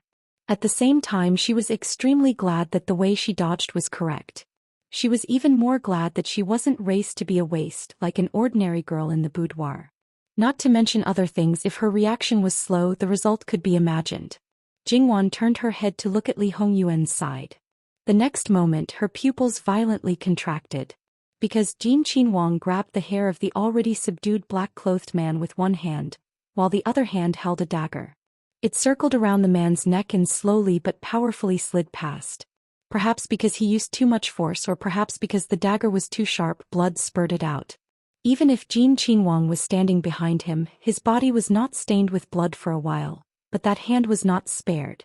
But he didn't seem to have the slightest reaction, like a god of death who had frozen all 7 emotions and 6 desires, concentrating on reaping lives. The black-clothed man's head was separated from his body, and he, like throwing away garbage, casually threw away the dagger and the head. Really, it was no different from the small things he casually threw away on a daily basis. The headless corpse was quickly pulled to one side just because it blocked his path. The bodyguards cleared the obstacles at the first moment. Li Hongyuan walked with steady steps, step by step, towards Jingwan. Jingwan's elbow propped on the ground, wanting to get up, but she found that her body was stiff and somewhat unable to move. She didn't know that her face was deathly pale, showing obvious fear. Don't blame her psychological endurance for being poor. After all, it was the first time she saw such a scene. It was impossible for a normal person to not have any reaction. More importantly, Jin Qinhuang at this time was really too frightening in her eyes. The world had faded, leaving only this man, a man who was like a god of death. Every step stepped on her heart, causing her heart to bear great pressure, as if half of it was being crushed. When there was something strange on her body, Jingwan was fiercely startled and was immediately helped up. Miss. It turned out that her several servant girls had rushed over at the fastest speed. Although they didn't see what exactly happened, but looking at Jingwan's state, looking at the King of Hell's imposing manner of Jin Qinhuang, as well as the scene of Azura behind him, they couldn't help but stiffen and a chill ran down their backs. Even if Blackie and Baishao had slaughtered a lot of prey, this person was different after all, not to mention Qingzhu and the other maidservants who had never seen blood. Li Hongyuan didn't walk fast, but judging from his footsteps, he still had the same leisurely posture as when he was strolling with Jingwan. When he got closer, the maids protected Jingwan and retreated. Jingwan forced herself not to look at the scene behind him. She took a few deep breaths and tried to calm herself down. This person came for her. Jin Qinhuang had avenged her. Jingwan retreated 2 steps and stopped, hinting the servant girls in front of her to move back. Although she was intimidated by his imposing manner, she still met his eyes that didn't miss her face. The hostility didn't disperse, the ferocity didn't diminish. However, in his eyes, Jingwan only saw herself. Wangye, Wan is afraid of me. Li Hongyuan's voice was a bit hoarse, simply and straightforwardly stating a fact. He reached out as if he wanted to touch her face. However, his hand reached out halfway and retracted because his hand was covered in blood. Jingwan's lips moved, wanting to say something, but Li Hongyuan suddenly brushed past her. Jingwan was slightly startled and hastily turned around. Wang Ye. Li Hongyuan paused but didn't stop. It must be said that Jingwan wasn't a person who ate a meal. It must be said that when Li Hongyuan left, something was wrong. Now it was even more wrong. Before it was because of her and now it seemed that it was still because of her. Jingwan subconsciously chased after him, temporarily forgetting the mess behind her. However, whether it was the guards or the Imperial Guards, even if they hadn't seen this bloody scene, they were still men in the end. Moreover, they had all been through strict training. Even if their faces were a bit off, they wouldn't be afraid. What really made them apprehensive was Li Hongyuan himself. Even if an E had seen Li Hongyuan's true nature, he still felt his legs go soft because of Li Hongyuan's terrifying, imposing manner. The closer he got, the stronger the oppressive feeling. As the commander of the Imperial Guards, although he had already seen Li Hongyuan's bad temper, it was still within the range of tolerance. Unlike this time, there was a moment when he felt that he had one foot in the gates of hell. At this moment, when Li Hongyuan had walked far away and disappeared, he felt that he was still alive. However, looking at the corpse in front of them, the two people couldn't help but look at each other. Out of nowhere, there was an assassination attempt. Moreover, it was very obvious that this assassination attempt was made at the last minute. Moreover, the target was Luo-san, Mississippi. No, it should be said that it was mainly Luo-san, Miss. And Jin Qinhuang seemed to be venting his anger. Incidentally, if it could succeed, if it couldn't, it didn't matter. No matter how one looked at it, it made people feel very strange. There was a corpse in front of them and there were two more in the forest behind them. Because Li Hongyuan had sensed something strange from the beginning, because his mood wasn't good, he temporarily left and let them investigate. Unexpectedly, they found that something was wrong. 3 black-clothed men appeared out of nowhere. Because their whereabouts were exposed, they actually wanted to withdraw. Unfortunately, even if their martial arts were high, they couldn't stop the pursuit and interception of several times more well-trained people. Moreover, because Jin Qinhuang was in a bad mood, he needed to dispatch people. It was even more impossible for the 3 people to escape and naturally became the target of his venting. Li Hongyuan fought 1 against 3.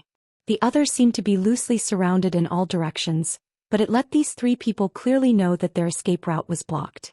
Therefore, even if Li Hongyuan wasn't their main target, they didn't hold back. However, when they really fought, they then realized how terrifying this Jin Qinhuang, who was said to have no good points other than his skin, was. What was valiant was not only his skill but also that suffocating aura. Moreover, he clearly had the opportunity to kill them in one blow, but he tortured them to death. They clearly knew that they were mice under a cat's paw, but they didn't dare to struggle. For them, death was nothing. They had already prepared to die a long time ago. However, they were very unreconciled that they couldn't complete the task. But at this time, the target delivered himself to their doorstep. Therefore, of the 3 people, 2 desperately blocked Li Hongyuan, and the other rushed towards Jingwan. When the black-clothed man shot an arrow, he also had one of his arms chopped off. He knew that his head would be cut off soon after, but as long as the task was completed, it would be worth it. However, the arrow that he thought would definitely hit the target was dodged. Without hesitation, and the reaction was swift. When the black-clothed man's head was cut off while he was still alive, he stared unwaveringly at the unscathed Jingwan, and then died with his eyes wide open. The corpse had to be disposed of, and they also had to search nearby to see if there were any clues. Li Hongyuan returned to the stream and waded into the water. He very seriously washed the blood off his hands and body. Jingwan stood on the shore and looked at him.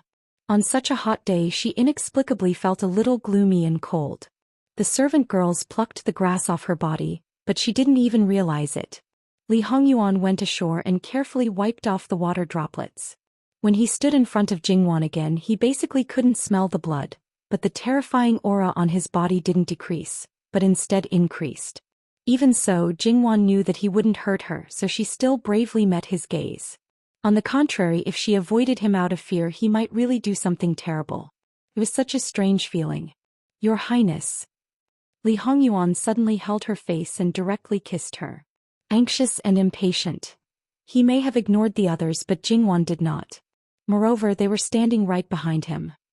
In his previous life, couples kissing in public would attract the attention of the surrounding people, let alone couples holding hands in public. It would be inappropriate for them to be scolded for being inappropriate in ancient times. Jingwan couldn't help but subconsciously struggle. However, Jingwan's struggle seemed to have stimulated him. His hand suddenly slid down her neck and tightly held her waist, as if he wanted to rub her into his bones and blood. Jingwan also realized that the more she struggled, the harder he used. Her waist was about to break from the strangulation. This man was like a beast that had lost its mind and was very possessive. Jingwan thought of the night when he was injured under the cliff of White Dragon Temple. He only hugged and kissed her and didn't do anything more. So she stopped struggling and let him kiss her. In order to calm him down, she even put her hands around his waist and gently stroked it. Thus, this scene made Jingwan's servant girls blush. They quickly retreated a few steps and their eyes drifted, not daring to look at the two of them.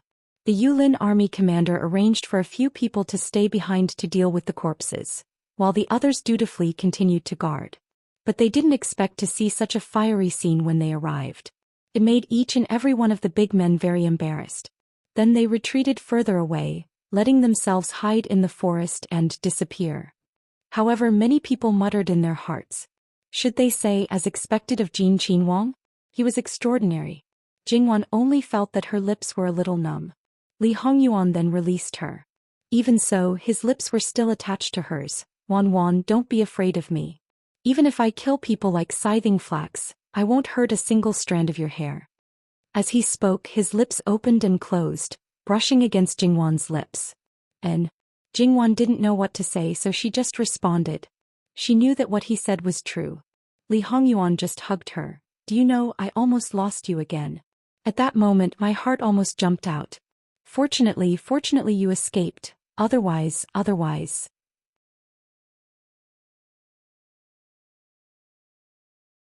Chapter 171.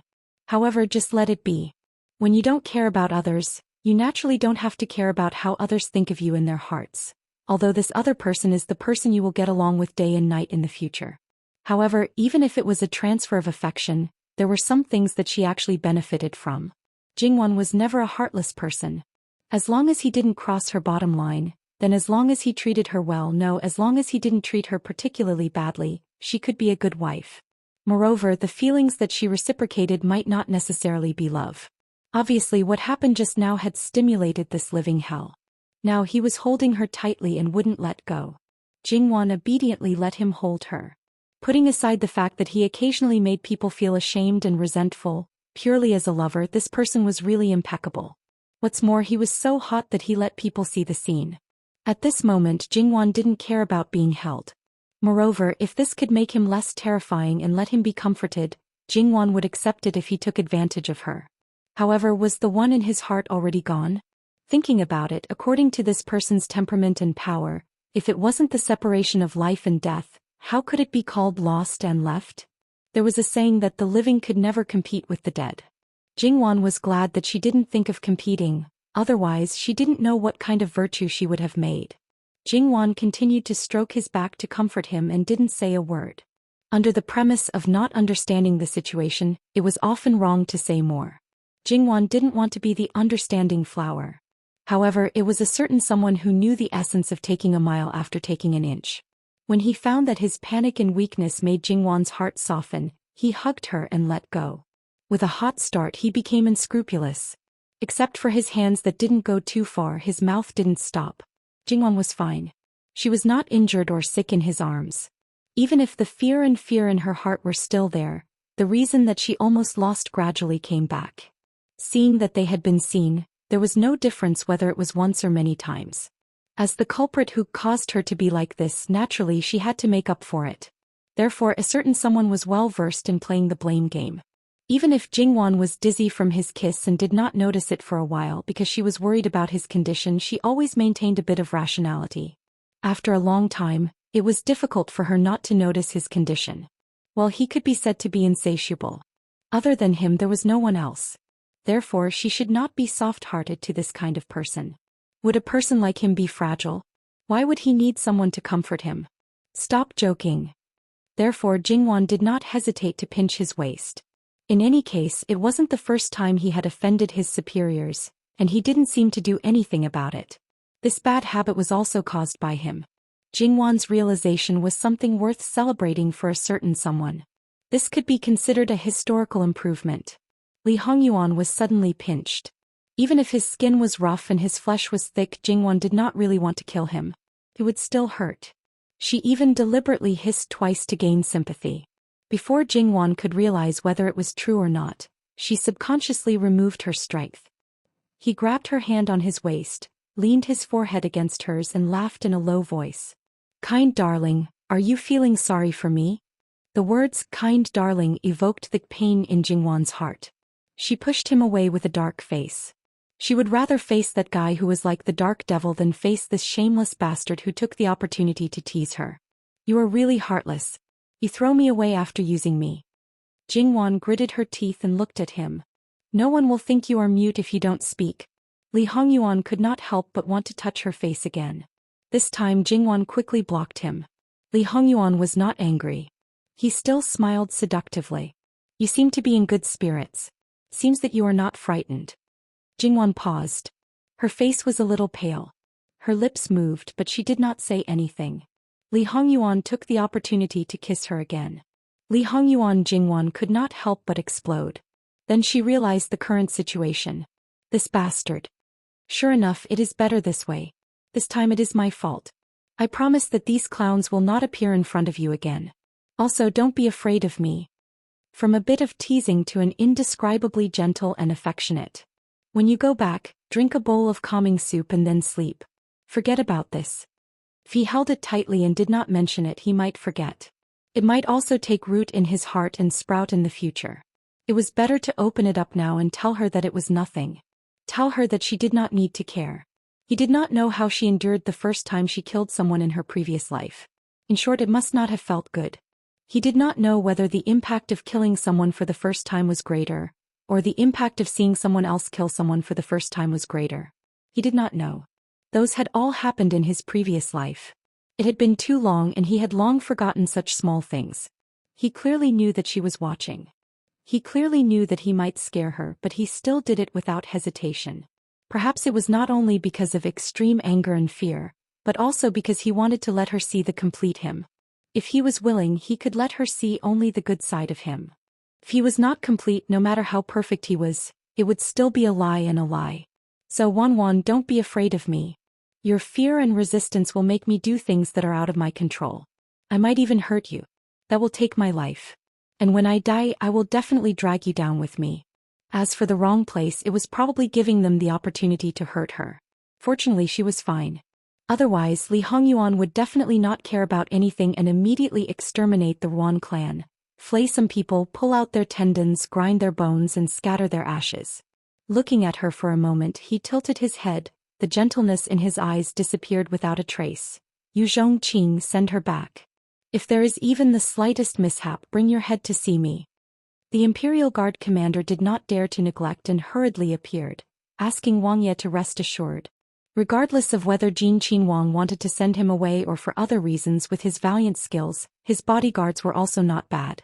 He really did not need protection. Moreover, this kind of temporary assassination, there should not be a second time. Li Hongyuan looked at Jingwan again. "You go back first, I will deal with the matters here. Remember, today's assassination, you were only implicated by Ben Wang. As for the person behind the scenes, Ben Wang will definitely get to the bottom of it." This person was like this. One moment he was still flirting and the next moment he was deadpan.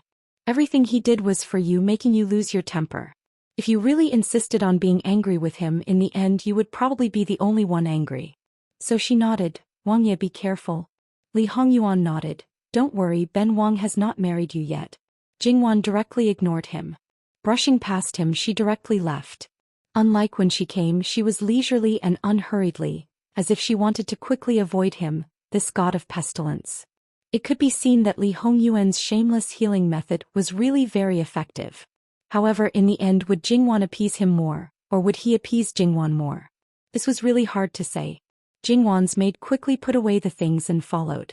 Before the Imperial Guard commander left with the Imperial Guards, he naturally had to salute Li Hongyuan. With Jingwan's departure, the coldness on his body once again returned. He looked at the commander. "Yu Zhongqing, you are a smart person. What should be said, what should not be said, you shouldn't need Ben Wang to teach you. You have meritorious service in killing the assassins today. Ben Wang will ask Fu Huang for meritorious service." This was originally our duty. We do not deserve any meritorious service. Meritorious service should be rewarded. Wrongdoings should be punished. This is heaven's law and earth's principle. Yu Zhongqing's breathing stopped, his heart a little bitter. He just followed the powerless Wang Ye out for a stroll. How could he let him see things that he shouldn't see? Even if it was the emperor for the sake of the lives of these brothers that he brought out, he also couldn't say things that shouldn't be said. Isn't Yu Darren thinking too much? Ben Wang is talking about the Luo family's third Mississippi. Well, this was what he should care about. He didn't care what he shouldn't care about. Also, it couldn't be said that he shouldn't care. It should be that this kind of thing no one would casually talk about it. They were the imperial guards, not gossipy women. Besides, that was Jin Qinhuang's private matter that couldn't be more private. Letting the Luo family's third miss be frightened, it is our dereliction of duty. Since that's the case, hurry up and catch up. Yes. From afar he watched as Jingwan followed the original path and passed by the stream. It looked unusually simple and relaxed. However, Li Hongyuan licked his lips.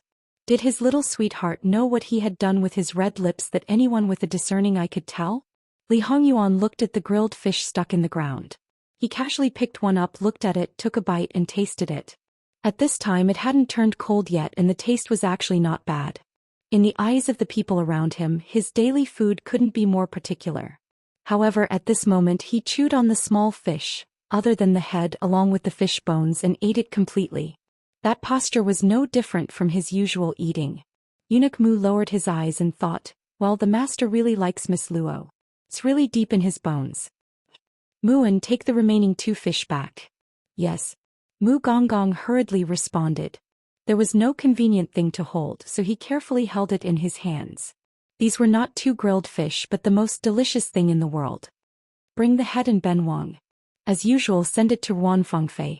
Li Hongyuan said. The guards were stunned. Did master mean that these 3 people were sent by master's future concubine? Yes, judging from their last actions, they knew that they were obviously here for the future concubine. They all knew that the master of the Ruan family was fond of, so it was not strange that she sent people. However, although they had long known that there was a problem in the backyard of the Ruan family, today was the first time that they had a real confrontation. They were stronger than expected.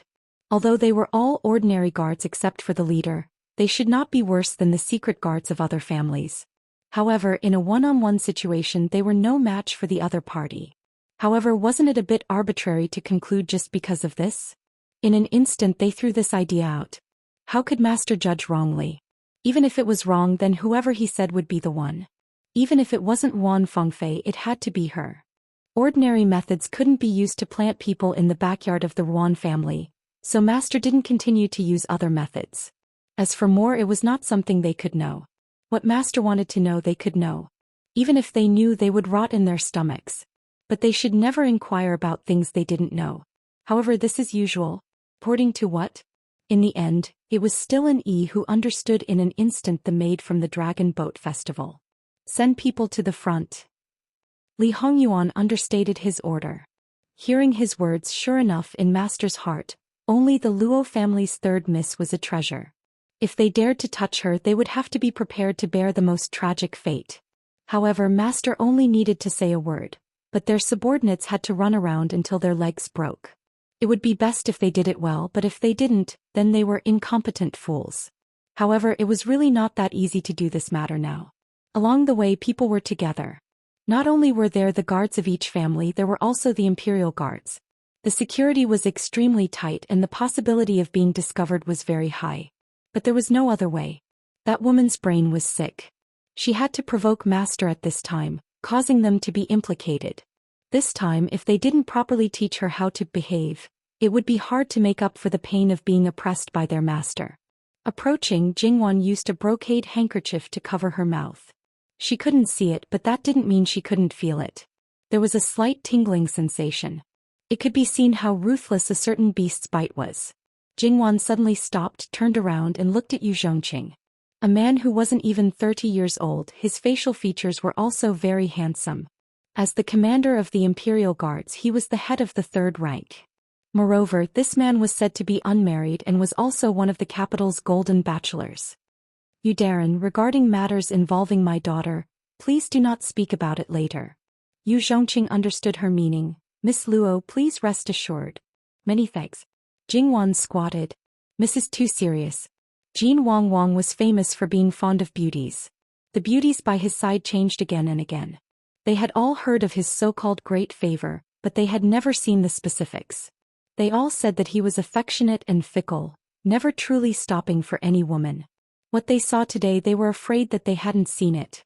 At least he was very attentive to his current fiancée. And Jingwan, through the previous matter, could be concluded that she wasn't delicate and weak, and her courage was also outstanding.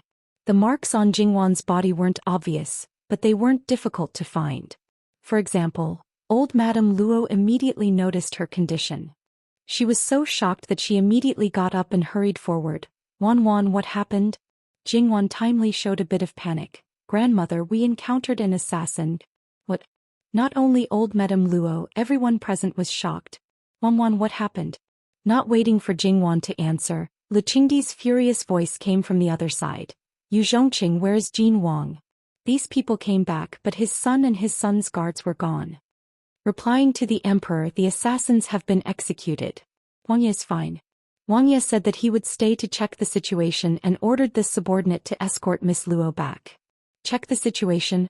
Asking a Wang Ye to do it, what are you doing? Emperor, please forgive me. Wang Ye ordered this subordinate doesn't dare to disobey. Yu Zhongqing's words made Lu Qingdi speechless. Immediately send people back. Emperor, Wang Ye is back. Lu Qingdi's guard reminded. Sure enough, Jin Wang walked in unhurriedly with two people. That undisciplined virtue made Lu Qingdi so angry that he almost flipped the chessboard on the table. When Li Hongyuan walked in, evil creature, I just took some time to wash the blood off my body and came back a bit late. How did I offend Fu Huang? Li Hongyuan looked at Lu Qingdi as if he was looking at an unreasonable person. Lu Qingdi's veins on his forehead jumped. This evil creature, this evil creature. Lu Qingdi tried to calm his anger. After a while he asked, what happened? You ask Yu Zhongqing. Ken is going to change clothes. Just as he was about to leave, his eyes fell on Jingwan. Then he said to old Madame Luo, Old Madame, this is Ben Wang's fault. It's just that the assassins appeared so suddenly that Miss Luo might be a bit frightened. Before she accidentally fell down. It seems that there is a little bruise on her face. Help her apply some medicine and boil a bowl of calming soup. Many thanks to Wang Ye. After that, Li Hongyuan left and Jingwan was taken away by old Madame Luo. Yu Zhongqing briefly described the process of the matter. Li Hongyuan didn't bring all of his people back. Then this matter was probably being dealt with. Lu Qingdi thought for a moment and didn't send anyone else. Since it was an assassin, then the only place that could leave clues was on them. His evil creature son wasn't stupid. Would he not search? Old Madame Luo saw Jingwan's lips. How could she not know? After being annoyed, she could only sigh helplessly and didn't say anything. Instead, she asked about the assassins in detail. In fact, Jingwan only participated in that thrilling short period of time. She really didn't know more than that. After thinking about it, Jingwan didn't say that she suspected that the assassins were targeting her. The only one who had a big grudge against her was probably Wan Fengfei. However, she was a young lady who lived in seclusion. How could she be so capable? If she could really do this, Jingwan would suspect her origin. Li Hongyuan didn't appear again after that. However, Lu Qingdi wasn't in the mood to continue playing chess, so he didn't leave. The remaining people, led by an E, finally came back. What did you find? Lu Qingdi asked bluntly with a sullen face. An E pretended to hesitate and then took out an object. It was a token less than 3 fingers wide. Seeing that thing, Lu Qingdi's face was as black as the bottom of a pot. It was something that belonged to the rebels. They were descendants of the royal family of the previous dynasty. Since the establishment of the Qi Yuan, he was already the 5th emperor. However, this group of people was like a group of strong rats. No matter how hard he tried, they wouldn't die.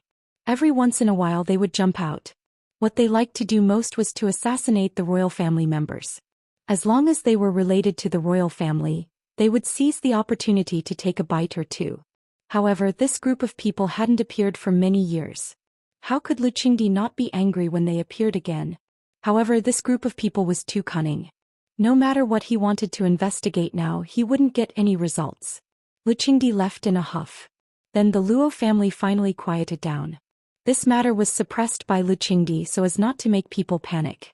When it was close to noon, everyone began to cook. For a while, the aroma filled the air. Ah, a scream broke the peace and tranquility. You're tuning in to the Biao's Wuxiao Chronicles YouTube channel. Don't forget to subscribe and join us on this journey to catch the most captivating stories.